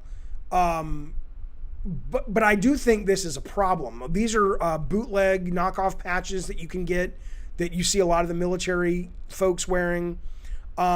And the Punisher actually dealt with this in a comic, which is right here, where these cops find him and they're like, oh, dude, we didn't know who you were. You're the Punisher. You're awesome. We're sort of part of your movement. And the Punisher's like, what the fuck are you talking about? And here it is if you're looking on your screen. They're like, we have your insignia and shit. And he goes over and he wipes it off and tears it up. And he's like, motherfucker, that's not what I stand for. You guys signed up to uphold the law. You need Captain America. You don't fucking want to do what I do. And they start to push back, and the Punisher's like, you know what? If I see you out here again, I'm going to fucking kill you. That's what the Punisher does, right? The point is, here's what I think. Some people have said, well, what Marvel should do with the Punisher is they should start to rewrite him. One guy said they should make the Punisher black. I know people get upset when they change the colors of the characters, whatever. So let's assume they don't do that. But one guy said, or a number of people are kind of floating this idea, that they should make the Punisher's new targets not just be like skeezy drug dealers and shit like that, but literally these kind of redneck militia social justice attacker people. And suddenly, yeah, these guys can still wear the logo of the Punisher, but they're literally wearing a target of the guy who, in the comics anyway, goes after him. So, I mean, I'm a fan. I think it would be great. Sumo says they already did make him black. I didn't know that. I hadn't read that one. So I guess you can be named Frank Castle unless you have a different political views, then you can't use the name. It's not the name. It's the insignia. It's the trademarked insignia of Marvel that stands for their character. I mean, the funny part about all this, though, is it's tragic, but it's funny, is each side, just like in Star Wars and just like in every war, each side thinks that they're the good guys. So I don't know if you saw this, Jack Kirby's grandson, Jack Kirby really stands right there with Stan Lee. A lot of people would argue he's above Stan Lee in really being responsible for why the Marvel Universe is so great. I don't think that's true. I think they both really brought their own, but it's a different topic. But he created Captain America, or he drew Captain America. Joe Simon created Captain America. Jack Kirby, I think, was the artist, but he was key in it. And I guess Jack Kirby's grandson saw a bunch of people at the Capitol riots wearing Captain America insignias, having Captain America shields, and he was just like, dude, you're fucking morons. My grandfather would fucking hate you. He would be out there in the streets punching you in the fucking face if he saw what you were doing. He fought in World War II against the Nazis. He was a Jew. Go fuck yourself, right? So I think what Marvel's doing, like somebody in the chat is saying, don't even worry about the Punisher. He doesn't sell a lot of comics. Yeah, but they want to bring him to the movies. He's in the Daredevil show. They're talking about putting Daredevil in the new Spider-Man and spinning that off as a movie, which will have the Punisher, which was a very successful for a few seasons Netflix show. I don't think Marvel wants to give up one of the characters they're probably one of their most popular B-tier characters. So all I'm saying is this is interesting. I'm curious where this is going to go. But it is strange, though, that those guys that are putting on the Captain America shirt, carrying the Captain America shield, literally walk around and act, and in their minds, they're the good guys. They're fighting the good fight. Whereas in a lot of our minds, they're fucking traitors that need to be put down like the traitorous dogs they are. It's fascinating. Fellas, those are the topics. Those are the topics for the Gabbin and the Games. I hope you enjoyed them. I hope you got your brain a little tickled. I hope you got your dander up, whatever the fuck that means. And now I will open this up to really for a little bit, whatever you guys want to talk about, Q&A, and calling in. I know some of you guys wanted to call in. This is the time. I will look to the chat. Let me move this off my screen. And it will all be about you guys. It's all about you. One moment. Let me put myself into the call-in show. Hang on. I'm in the chat show now. So whenever you're ready, call in. Okay. The type of people, says Alexis, who stormed the Capitol really had the delusion of being heroic, and the world is like a comic. That's why so many of them made it easy for the cops to arrest them. Oh, I think you're absolutely right. I think you are absolutely 100% right. The stuff that they say is absurd. The kind of language they use, it's very comic booky and thriller movie. It's embarrassing and it's stupid. Yes, Heath Nation, call in if you would like to. Would love to talk to you. Do you believe Trump is a traitor? Yeah, of course I believe Trump's a traitor. I think the problem with Trump is he's too stupid to know he's a traitor. I don't think Trump's ever read the Constitution in his goddamn life. I think Trump was raised by his papa to basically think honestly that winning at all cost is everything. And I think to him, that's his Constitution. So it would never occur to him to care if he is doing things against the competition, the Constitution. It's all about beating the competition for Trump. There was a guy at the Trump rally dressed as Homelander from The Boys. I doubt he understood the character, says Robert. Yeah, these aren't the smartest tools. That's for goddamn sure. Do I have any prototypes, says Connor, of Twisted Metal or God of War? I do have a prototype of the Twisted Metal 1994, the very first one that we took to E3, that actually still works with the combat cable that Sony had out for a while. But I can't do anything with it. It's just sitting in a drawer. Emerson says, would you ever sit down with Jimmy Sterling and talk about your different and similar points of view? Yeah, if you wanted to. I've met Jim a few times. I like him. He's a good guy, but I haven't spoken to him in quite some time. But if he was interesting, then sure. I think Trump knows what he's doing and knew his little minions would eat up anything he said. Oh, I'm sure he did. I'm sure he knew exactly what he was doing. Jay Songs drops super chat. Thanks, sir. He says, my super chat about BTS gameplay content. Oh, you didn't have to pay for that again, though. Is it possible for you to make content where you talk about behind the scenes moments on games you made while the game is being played in the background? Well, yes, it's possible. And here's what I'm going to do. I am going to do very soon in February. Now that we did God of War in January, I'm going to do, I don't know if it's going to be Mickey Mania. I don't know if it's going to be one of the Twisted Metals. It might be some of the games I tested. But it'll be something I've worked on intimately. And I want to find a way to play it or express it while giving you guys, kind of like what we did with the Twisted Metal live watch show on the endings of Twisted Metal, right? So fuck you, Bukaki. So I want to be able to do that. Whether or not that works better with me playing and talking and pausing at times to say, oh, we're at that part in God of War. Let me show you some concept art you've never seen before.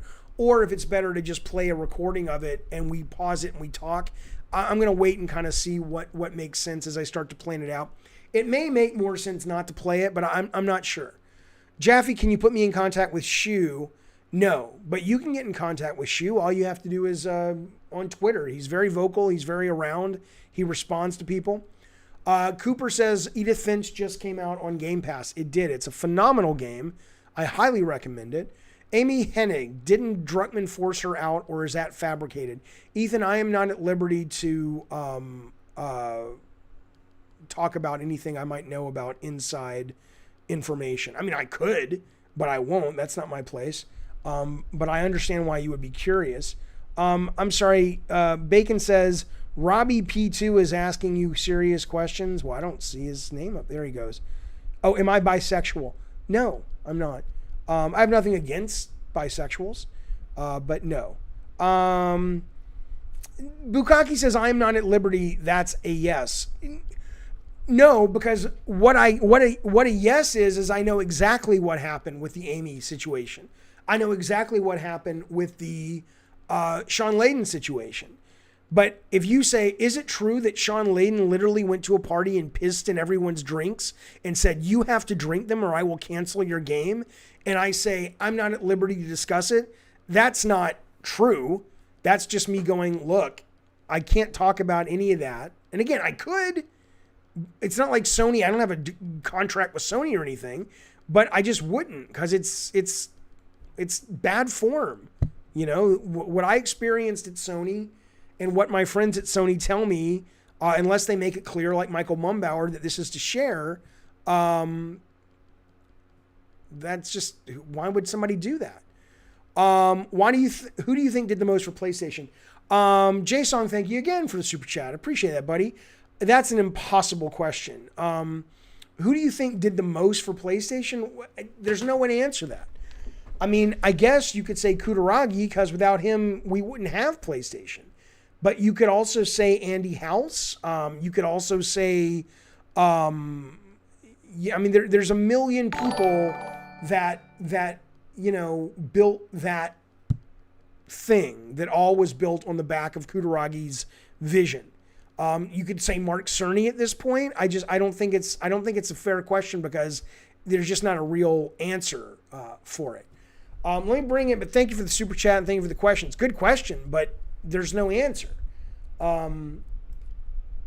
There might be an answer, but you would have to sort of be an AI that was able to go back in time and look at every contribution and then mathematically map out what each contribution translates to at a level of your definition of does the most for PlayStation or did the most for PlayStation.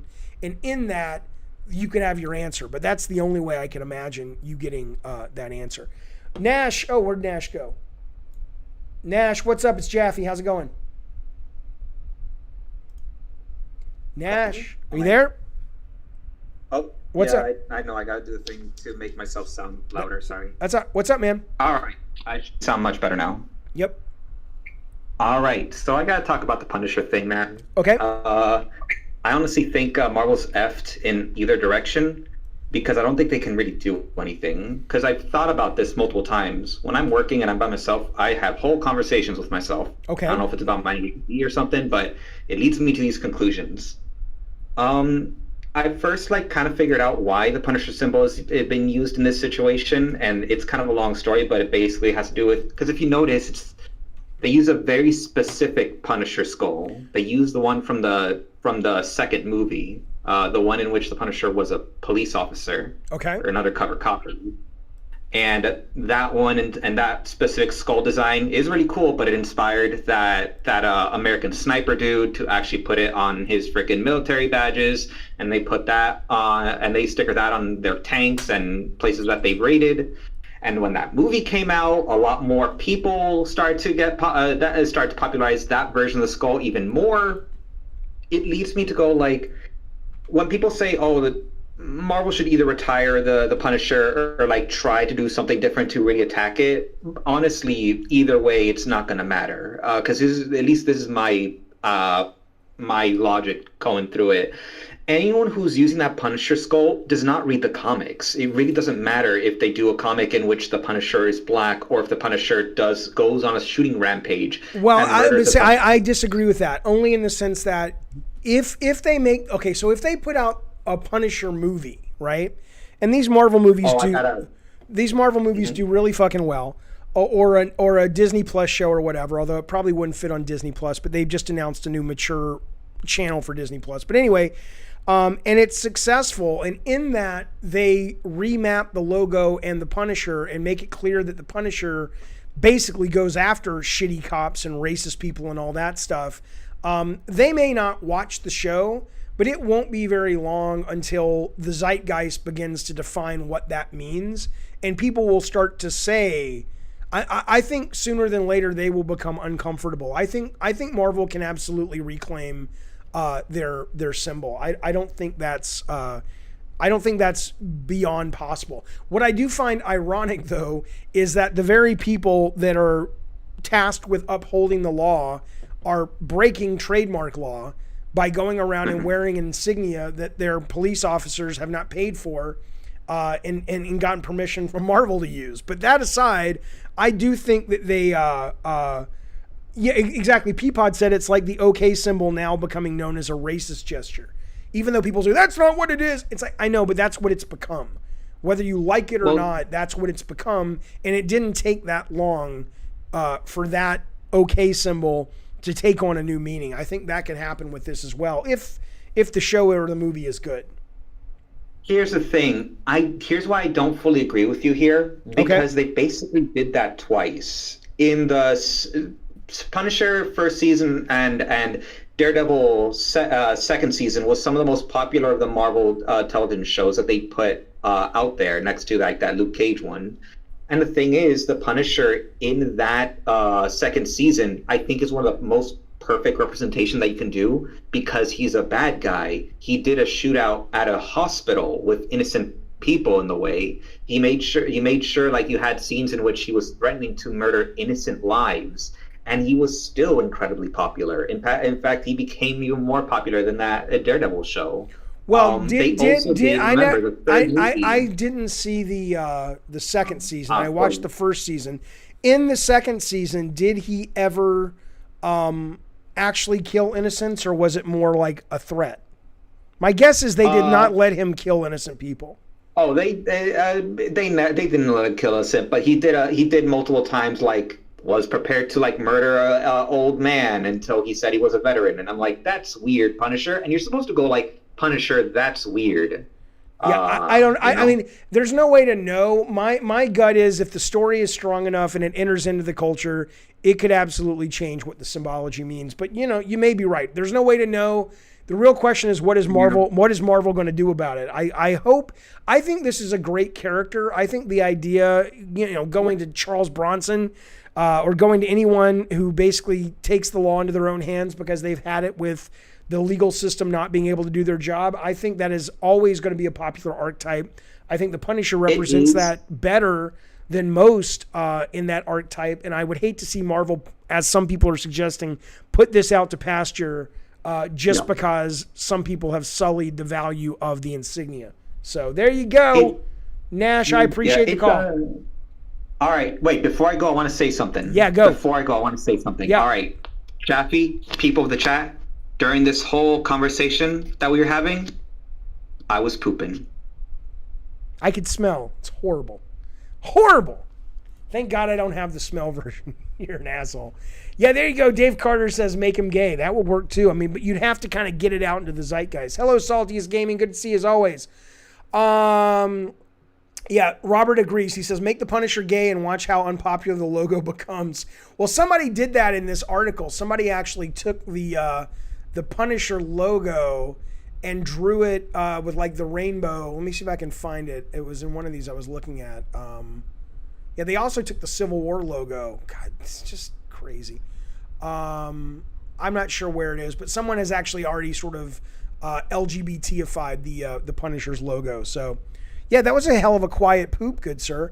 If a terrorist wears an American flag, should they retire the American flag? No, of course not, Bacon. That's what I'm saying. They should not do it. Okay, Cubed Health. What's up, Heath Nation? Not much, man. You wanted to ask me, like when we were talking about the AI and all that, you wanted to ask me why that particular thing made me sad. Yeah, why? What were you? Was just if you weren't listening at the time, we talked about Microsoft filing a patent that allows them to do machine learning to create chatbots that are based on people that have died. So instead of just being a one-size-fits-all Siri, you could have a chatbot based on your dead aunt that you loved, and using social media and all kinds of things that you could input, it would become a version of your aunt that you could talk to. And a bunch of people in the chat were like, that's horrible. We hate that. You're terrible. And then Heath, did you say the idea to do it is sad, or the people in the chat were sad about their comments? I think it's a mixture of both. The idea to me, it was kind of sad, you know? Why is the idea sad? Why is the idea sad? Now, let me put it this way.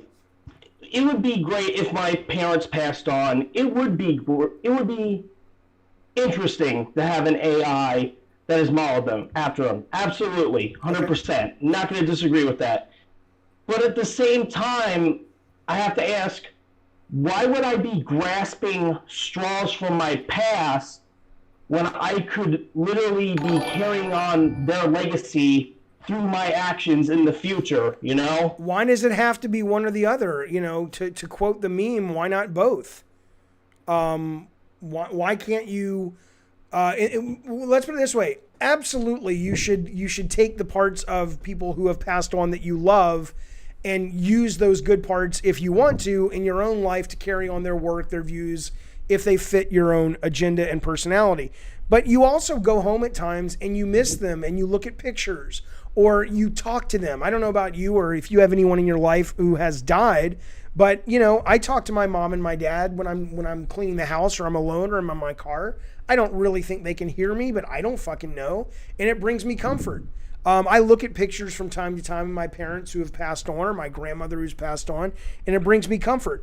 Why is there a criteria of what is okay to take comfort from, but this crosses the line with you? It's not necessarily like a criteria. It's more or less like, you know, just wanting to move on with your life. And like, I did have someone, it's about to be the 1-year anniversary of my martial arts teacher's death. He kind of reminds me of you almost, you know, he's the huge progressive that doesn't like Trump and all that. Okay. And like, I see a part of him in you. That's kind of the reason why I got the God of War, you know, subscription to your channel. But, you know, I can't dwell on his memory forever, you know? I'm still going to class learning. Yeah, but why? I guess that's the thing, is that you view it through a lens of dwelling. You view it through a lens of it being unhealthy. Like it's almost like when you're imagining it, and maybe this is how you would use this technology.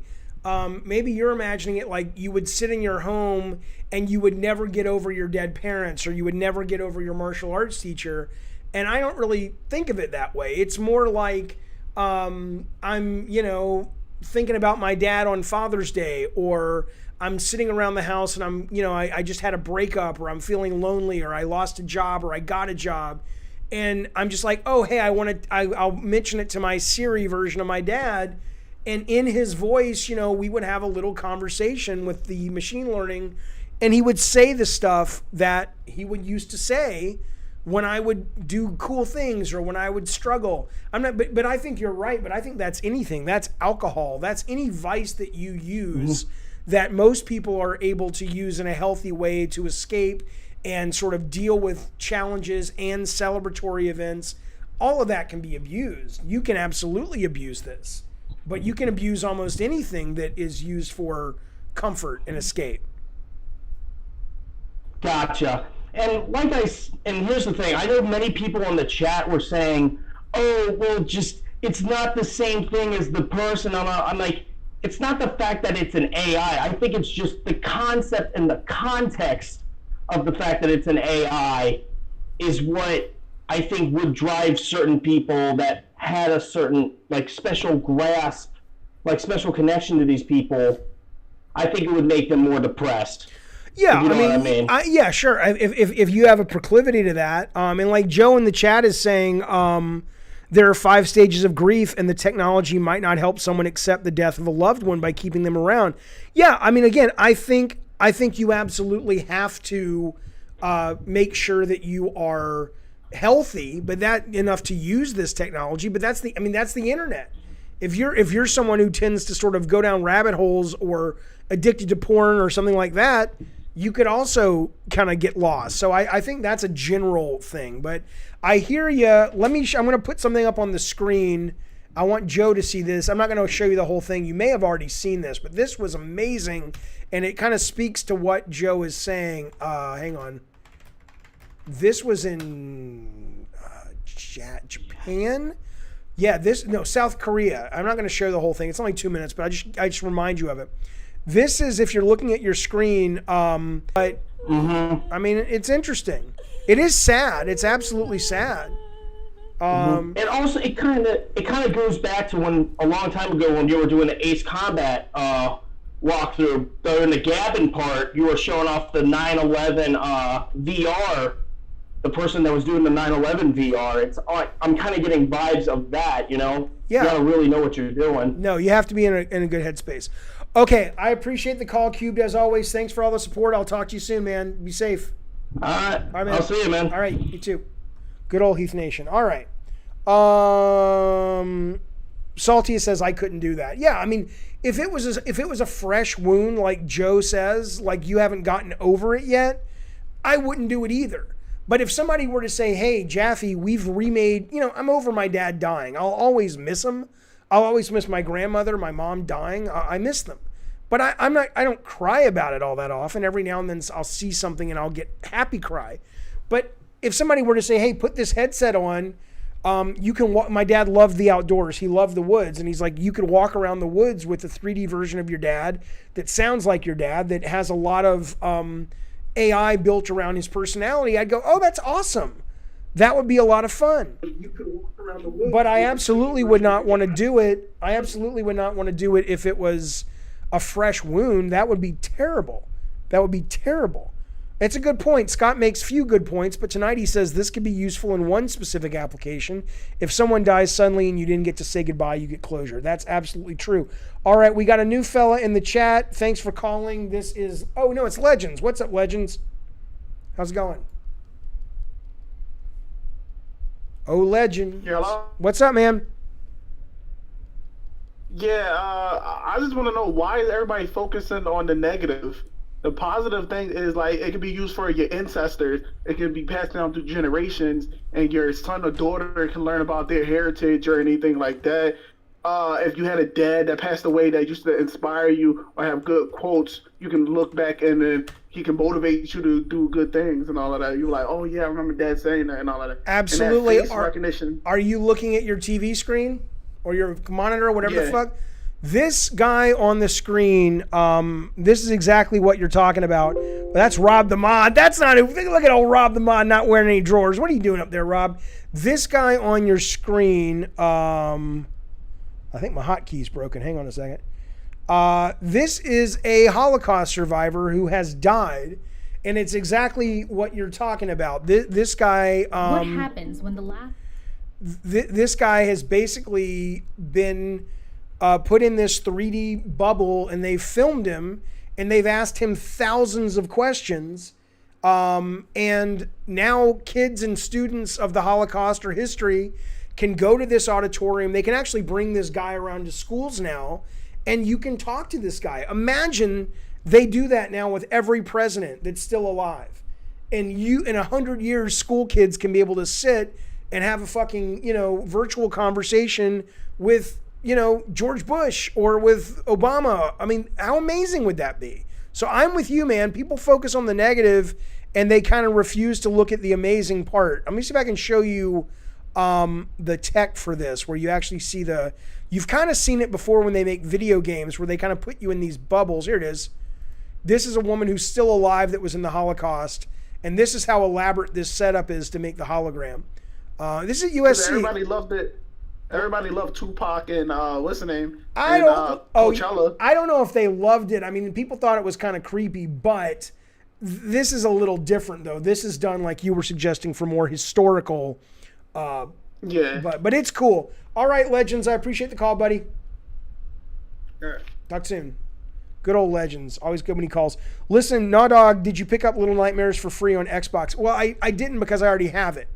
And I am very much looking forward to the new Little Nightmares. I thought the demo was absolutely fantastic.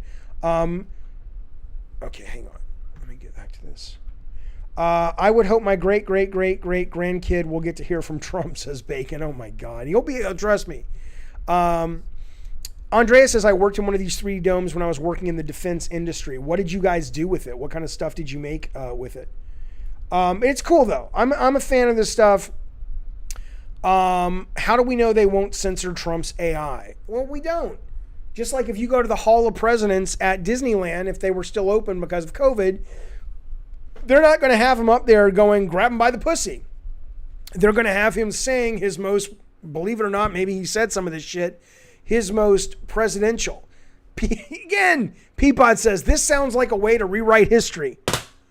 Jesus. You know what, Peapod? If some of you guys in the chat were in charge of the human species, we would have never gotten out of caves.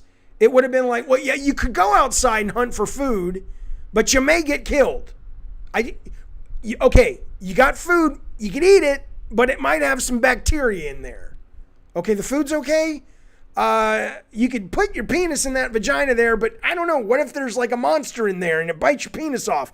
I mean, you got to fucking take some fucking chances to move forward, to move the ball down the field, sir. Come on now. Albert says, I can understand if Xbox Series X had great AAA games to play that would justify the purchase, not for quick resume.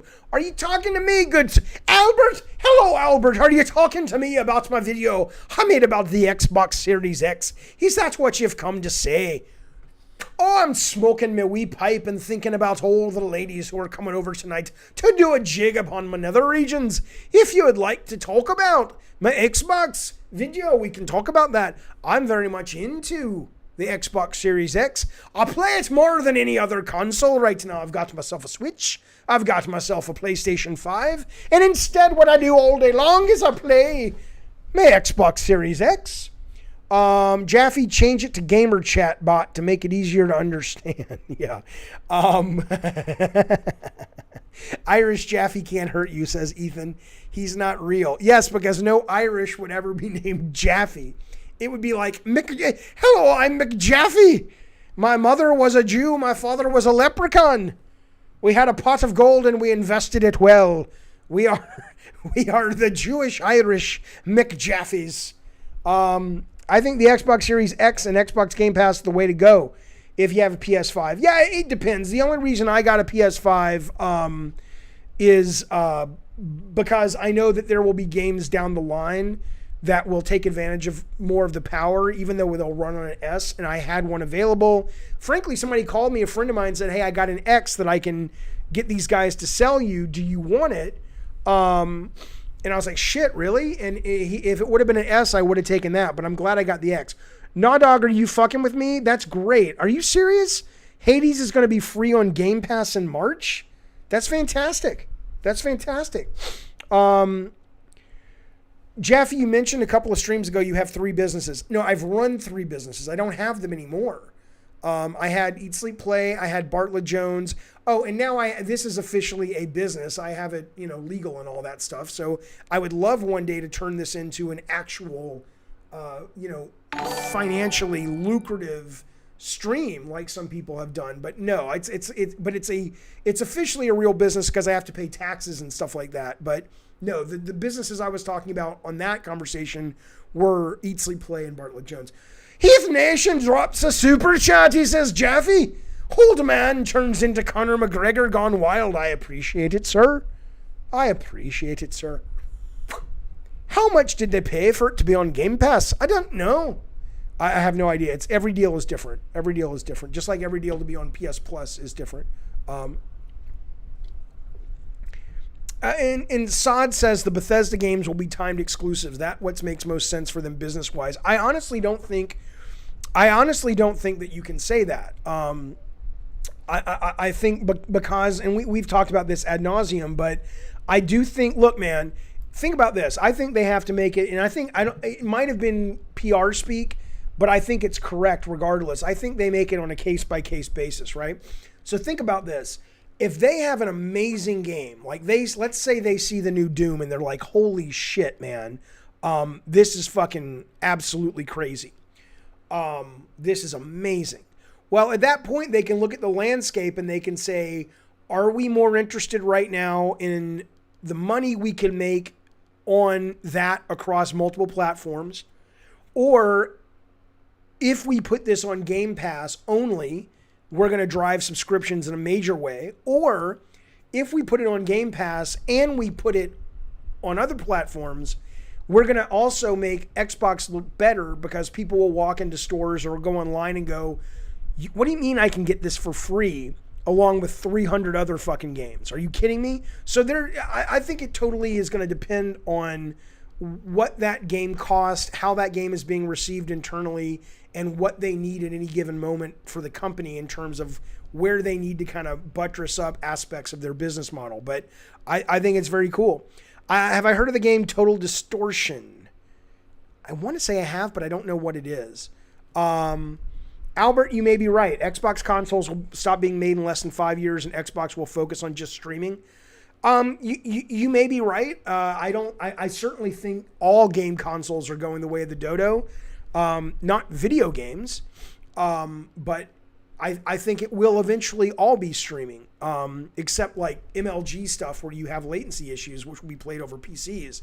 But I think absolutely consoles are going that way. And anyone who has good internet, not great internet, I've showed you guys my internet.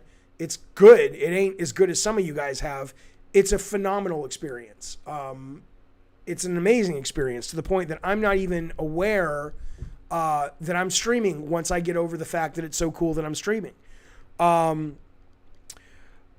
Jaffe, thoughts on plants having emotions and feelings? Well, I mean, really quickly, Bacon, I want to get to some of these game chats, but the truth of the matter is there have been scientific studies where they suggest when something happens to plants that put them in distress, they release smells and they actually make sounds. Is that screaming? Is that representing pain? Or is that us just applying, anthropomorphizing plants? We don't know.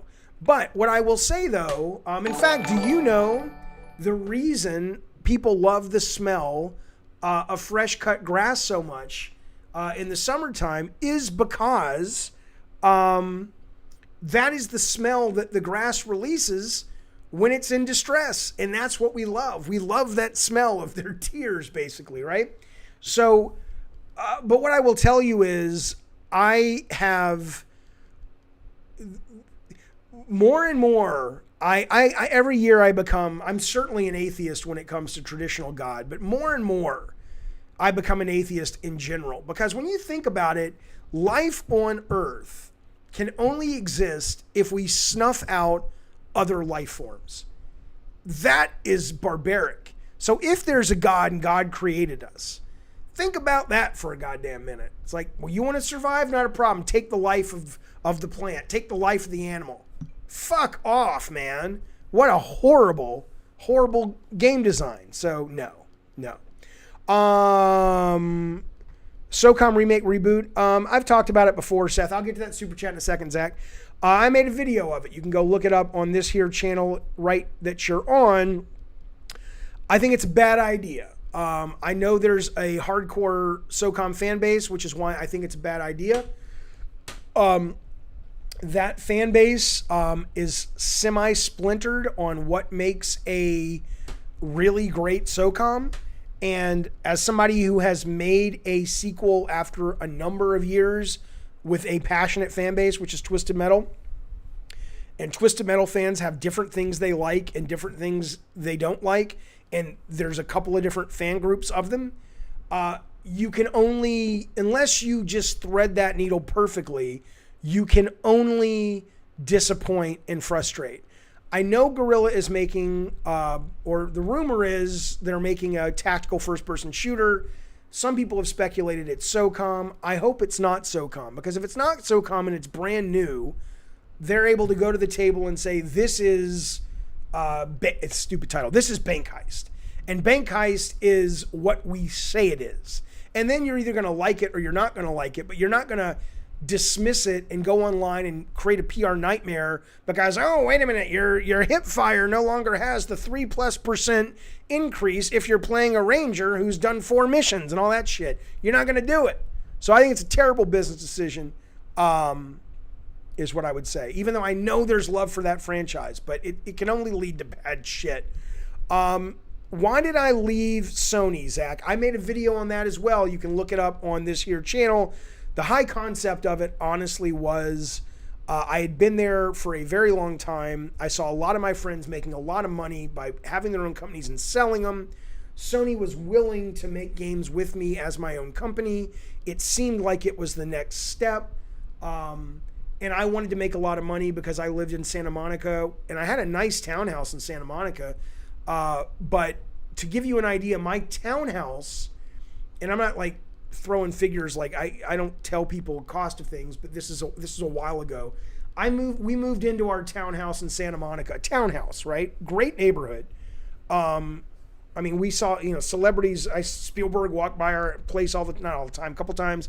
Dustin Hoffman. I mean, it was a great neighborhood of like really cool shit happening. It was wonderful. And we paid when we moved there. We must have moved there in 1999.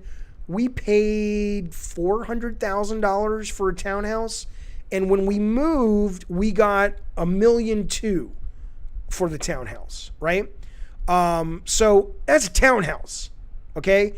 If you cross the street of Montana Avenue, which is where we lived, and there were actually suburban homes, which is what I was so coveting, because we had 2 kids now, and I was like, I want to have kids in, in a house. I want to. You don't have to raise them in a house, but I wanted to. That's how I grew up. And starter homes were literally like $2.3 million for a rundown piece of shit. And so I was like, okay, I got buddies who don't have near as much talent as I do, who have made shit millions of dollars by doing this. I'm going to do this too. It's the right thing to do. So that's why I left. Ethan says, do you think generational consoles will die out? Thank you for the super chat, sir. Absolutely. Well, yes, because we'll have streaming. One of the greatest things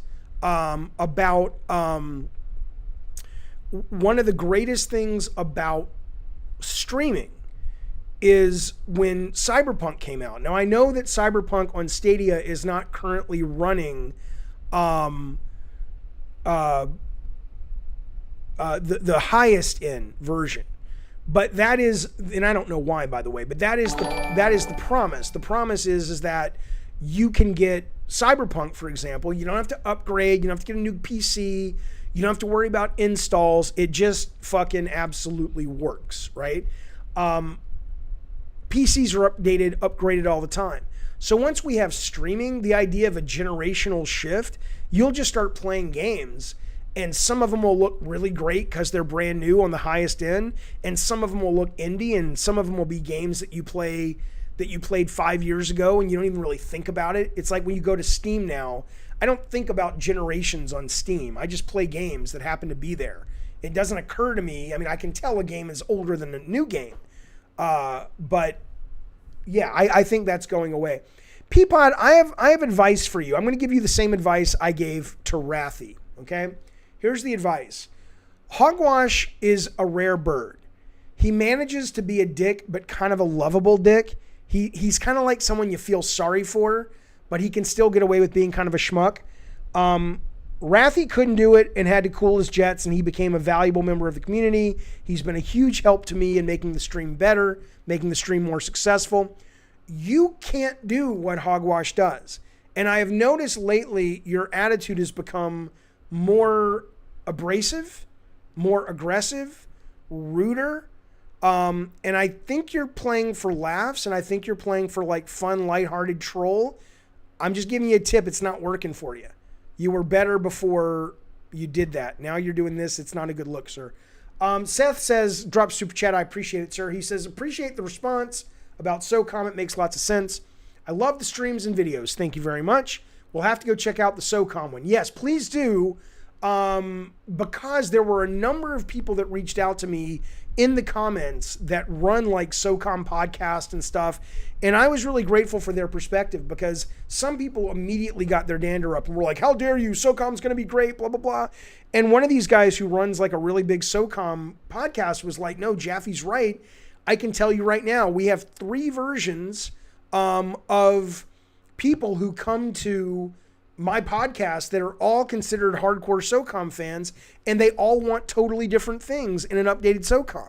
So give it a watch, absolutely, because I was really grateful to have his perspective, and it helped add to my view about why I don't think that SOCOM is the right thing to do. Yeah, it's absolutely true. We already have hogwash, and Bacon's got his own little twist on it. Yeah, Peapod, you got to come correct or just back the fuck off. So let's see. I missed something up here. Hang on a minute. I want to read this chat.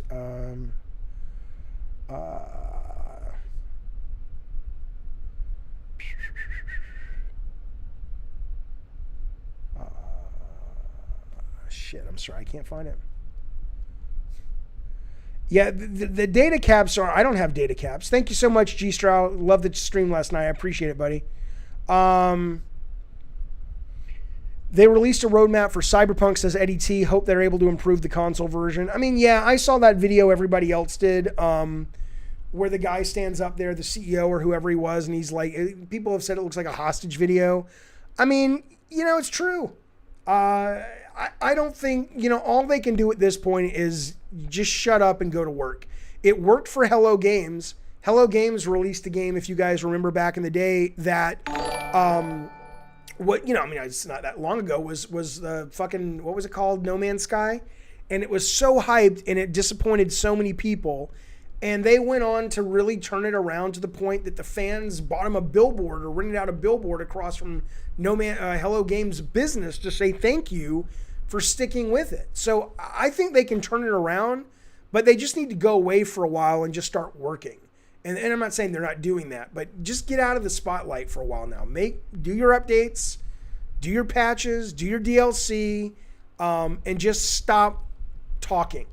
Because, and now people are suggesting that particular video was part of the fact that the Polish government is looking into them for maybe putting some massive like tens of millions of dollar penalties on them for what they did. And this is more of a way to kind of be able to in court say, well, no, look what we did. You know, that's what some people said that video was about. I have no idea. Okay. You know, people are still playing Twisted Metal Black via LAN. I know. I love that. They're playing it on the goddamn PC.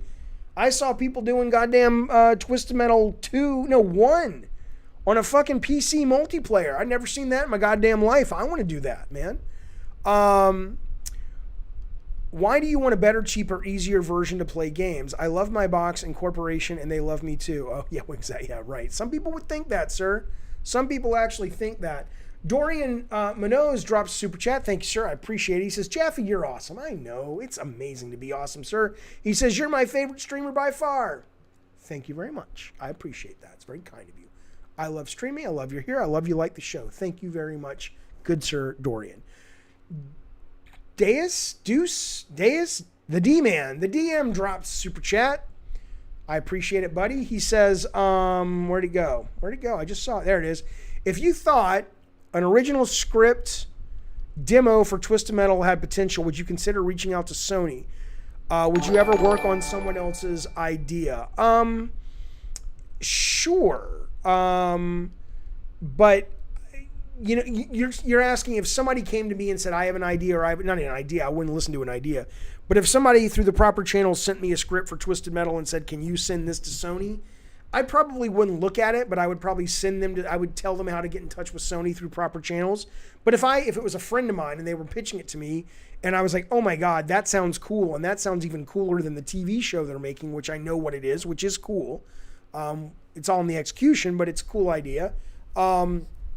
Sure, I would take it to them.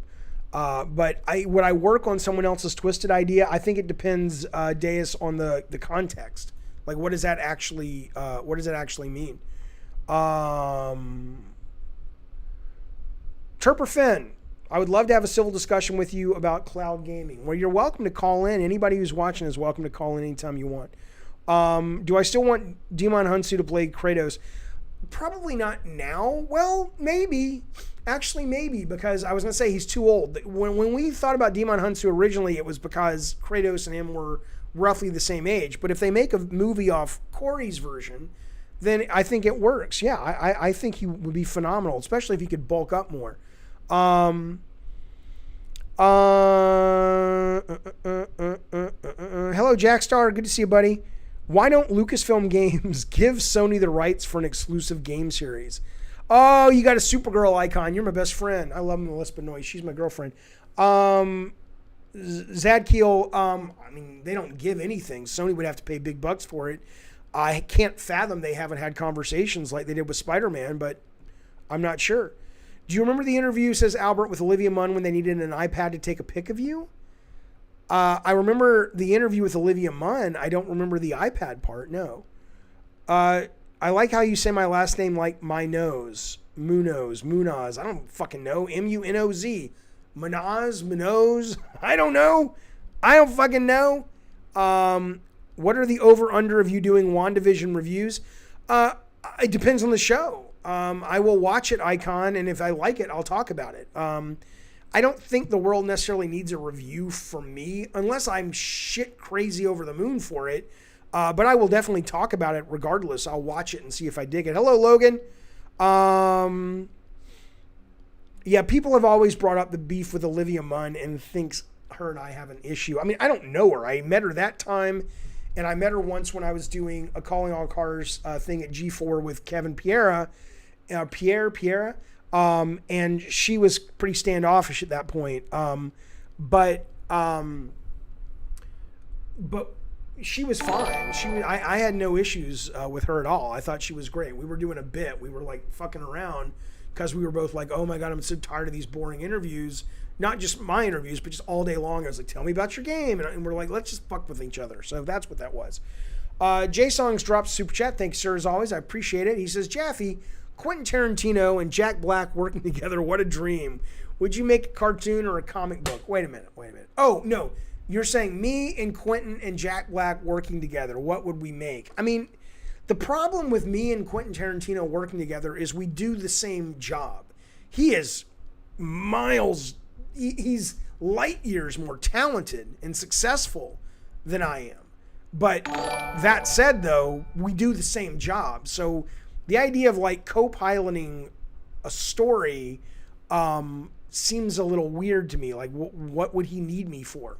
And even though I would need him for everything because he's super talented at directing and I'm not, why would I want to give up the creative reins of directing, even if it is to him?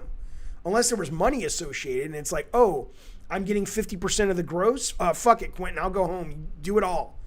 But if I had to choose between a comic book or a cartoon, I would do a cartoon over a comic book because you can do more with it in terms of getting a bigger audience. Comic books really, a lot of times these days people write comic books in hopes they'll turn into a cartoon or something. Zacho says, I got money to spend, baby. God of War, Twisted Metal. I'm glad you got money to spend. There's a lot of people having hard times right now, and I'm glad you're not one of them, Zach. That's good news.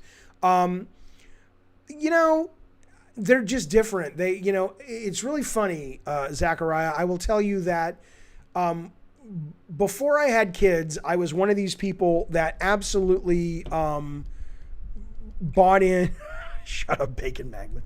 I was one of these people that absolutely bought in to when people would say, what's your favorite kid? And people would say, oh, I don't have one. And people would be like, oh, yes, you do. That's just the thing people say. I have kids now.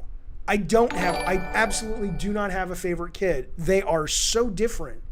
And I think I know it is absolutely accurate to say I love them both the same, but in very different ways. Like my daughter is so much like me in so many ways I mean, I love all parts about her, even the ones that are not like me, but I connect with her in that way, in a way that I don't connect with my son. But my son is so cool and different than me. And I'm so in awe of his coolness. I was never that cool. And I love that about him. And I love that confidence about him. And I love just his, I'm going to do whatever the fuck I want to do aspect about him. That I do, you're like, why are you talking about your kids? Because Twisted Metal, God of War, Calling All Cars, Drawn to Death, all of these, even though I think Scott Campbell, Corey Barlog, Ken Feldman, Shannon, all these people would say they're their kids, as they should, but they're definitely my kids as well. And in that, there is no favorite. They just all represent a different part of me and different things that I love, but I love them all the same. But I appreciate the super chat, absolutely. Heath Nation says, thanks for super chat. Heath, he says, have Joe Biden as Yellow Jacket in the Twisted Metal show. Can you imagine? He's going to be busy or dead. I mean, let's be clear. I voted for Biden. I like Biden. I'm glad he's in there. I don't know if he's going to make it through the term. The goal was not to get him to make it through the term. The goal was to get Trump out. In the primaries, I didn't pick Biden. I like Biden, but I picked Warren. But yeah, if he makes it through the term, 1 or 2, then sure, I'll reach out if the series is on and still going. Yeah, Turperfin, put yourself in, then I'll drag you on. Novadamus drops super chat. He knows I appreciate it. And he says, Peapod, you're not the first person to get scolded by Jaffe. Pick yourself up by your bootstraps and say something. Well, Bacon Magma said, is it true? The rumors are true that you banned Peapod? I didn't ban Peapod. But, I'm call it like I see it. I don't care. Alexis says, Jaffe, FYI, the likely reason for the highest settings were not available in Cyberpunk on Stadia is that graphics cards are in a worse shortage than the new console. Yeah, so they just may not have been able to put it into their system. But hopefully they will, and eventually it'll be normalized. Classic Krusty says Peapod is licking his wounds or maybe reevaluating how he wishes to be known in the chat. Of course he can redeem himself. I love Peapod. Peapod's been here forever, but I'm not going to take abuse. I only take abuse if it comes from a funny place or it is actually a troll. And then it's like, I'll fight the troll. Peapod's not a troll. Peapod's doing a bit. And he's just not very good at it. Peapod was better when he was just being a dude. Turper, it's Jaffe. What's going on, pal? Good morning. Good morning. You were talking about good morning. Where are you? Future. Where are you? I'm from Finland. Oh, okay. It is good morning. All right. What's going on, pal? No, you said something about the streaming games, that it's going to replace consoles. Yes. And I do agree with that. Yeah. But there's also the side of worrying the whole thing about like the ownership of the game that you purchase. Okay. And what do you think of the whole thing? Like a game can be removed from the catalog, and you like, let's just say that you pay like a monthly fee and you purchase the game. And what I've seen on Amazon Video, when you purchase a movie from that service, they can easily take the movie that you purchased away from you. Yeah. Even you bought it. Okay, well, there's two different things. One of the reasons I hate the Stadia business model is because that company has historically shut down things, and in shutting things. Oh yeah. And that is a danger. I don't feel that way about Steam for whatever reason, and maybe it's because I download the games to my computer, so even though Steam could go under, I don't think I would lose my games. But that aside, though, I think there should be a law that says if you have purchased something from a company digitally that is supposed to sort of live forever and it's yours, not the license, but it's yours, and they have to, for legal reasons, remove it, then you get a credit or you get money back or something. I think that absolutely is a problem. But if you're talking, a lot of people don't use that argument. A lot of people say, oh, I don't like streaming because I can't own the games. Well, I'm okay. I mean, that's fine. I don't care that I don't own Queen's Gambit, which we watched on Netflix. It's fine with me. All right. I don't need to own it. But a lot of people want to own it, so. I like the GeForce Now, what they were trying to do. Like you can stream the games that you have purchased from Steam, and now it's on GOG. And I know someone who had trouble of running Cyberpunk on their computer and their console, so they were able to play the game at 60 FPS on Stadia, which is pretty nice. Yeah.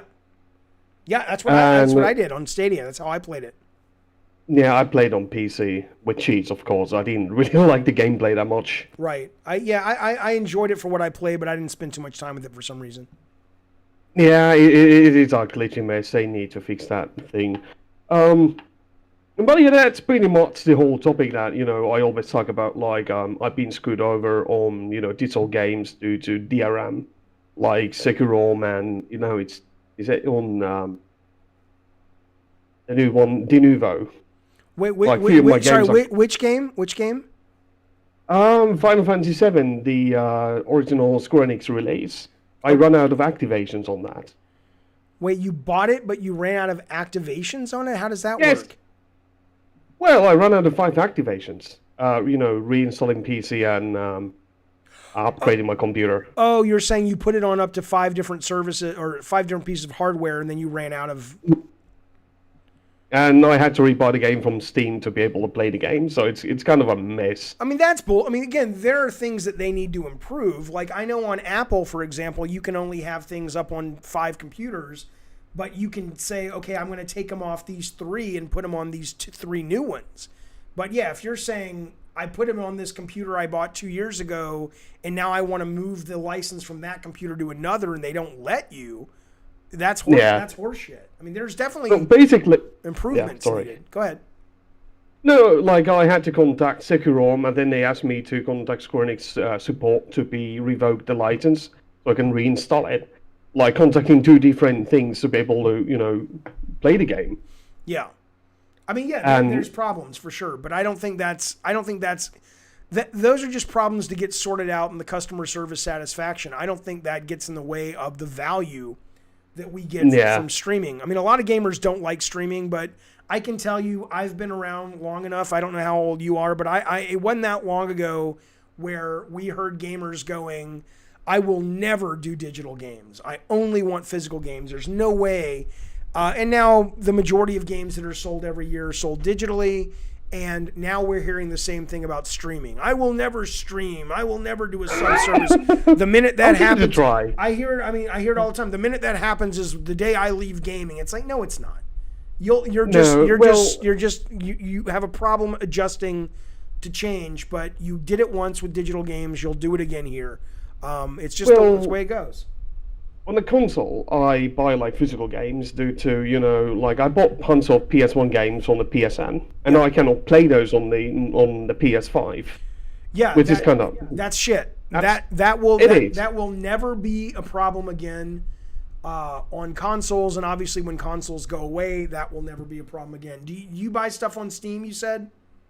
Yeah, I have like 600 games. Okay, I have I don't know how many I have, but I have tons of fucking games on Steam, and that is the future. That is what it is, because you don't even think about this as a game from a previous generation. It just fucking works. That's why the Xbox is so great. That's why PS5 is so great right now, because even though, there are certain games that aren't backwards compatible, everything that I bought in the PS4 generation is just there. So I think that idea of you bought all those PS1 games, I think you're just going to have to suck it up. Like, I bought a bunch of Atari games, but I can't really play them, But, times have changed and it's gotten better, so. Well, yeah, and there are a few games that, are not even available, even on PC, like the Wolfenstein 2009. Yeah. It's not on sale on Steam or GOG. Yeah, but that's going to happen. Scott Pilgrim, I don't know in Finland, but Scott Pilgrim was just re-released here in America yesterday, and I bought it and stuff, and that was always, like I said at the top of the stream, that's always been the poster child where people were like, oh, they took Scott Pilgrim off, and I'm like, well, it's going to happen from time to time, and you know what? I ended up buying Scott Pilgrim last night. I'm like, oh, I'm going to buy this and I'm going to stream it. People are going to love this because everybody's been waiting for Scott Pilgrim. And I played just buy on everything. That's the solution. I mean, I'll just buy it on the Switch and PC. Yeah, but I played the first level and I was like, it's fine. But this is the thing. I never played it. This is the thing people want to go to war for. It's just a very basic beat 'em up. But anyway, all right, Chirper, call back anytime. I appreciate you calling me. All right. Nice to talk to you, sir. All right. There. Oh, sorry. I'm sorry, Chirper. I didn't mean to cut you off. If I did, I apologize. You buy mostly physical, says Jay, because when you get digital, you forget you have the games. I don't really forget I have the games. Jaffe, thoughts on the FBI finding out who some of the people who stormed the Capitol by pinging their phones from cell towers? Is it an invasion of privacy, or should it be legal? Well, it is legal. My understanding isn't that in the terms of service that say that they can do that? But if they broke the law, they broke the law. I do not believe in the FBI being able to go above the law in order to catch bad guys. I think sometimes you get into a situation where there's an imminent threat. It's like, we're going to blow up this building and we know it's going to be blown up, or there's a high percentage chance, and you go to a judge and the judge approves it and it's like, yes, go ahead and do it. I don't like that, but in cases where there's an imminent threat, that's one thing. But to make a cop's job easier to arrest somebody, as bad as I think those Capitol people were, is if they broke the law, I don't think that's okay. And frankly, they can sue and they would win. But it sounds like from people in the chat, it's not a crime for the FBI to do that. And in which case, are you asking, do I think that should be legal or not? I don't know enough about it to know. So I don't know. It's not just the Scott Pilgrim game, says Scott Saad. There's a game called No One Lives Forever. Yes, I know that game that you can't play anymore because it's in licensing hell. Night Dive Studios bought back System Shock. Yeah, it's going to happen. It's absolutely going to happen. That's just, it happens with movies, happens with TV, happens with books that are out of print. If there's nothing wrong with being a pack rat if that's what you want to do. I'm just saying, for me, and I think most people don't care. Most people, like the other night I wanted to watch Freaks and Geeks. Somebody sent me an email and I appreciate it. Apparently it is for sale again. But somebody sent me an email and said you can buy it. But up until that point, I was sitting with my kids. I said, let's watch Freaks and Geeks. And it's like, you can't stream it because there's a licensing issue. And at first, for 20 seconds, I'm like, oh, that sucks. I want to see it. And then we moved on and we did something else. It's like most people don't give a fuck. Most people don't care. It's like, it sucks, but what, I'd rather take the convenience, is what most people say. All right, fellas, look. That's it. That is it. That is Gabbin+Games for January 14th or some such shit. I appreciate you guys being here. Rob the Mod, Bukaki RPG. Thank you for modding all the super chats. They've been great. Thank you for the great questions. Thank you for the memberships. Much appreciated, fellas. A lot of fun. I hope you had a good time too. Now listen, giving you a heads up. Tomorrow night is game night. For members, have first come, first served seating for members, and anybody can play. But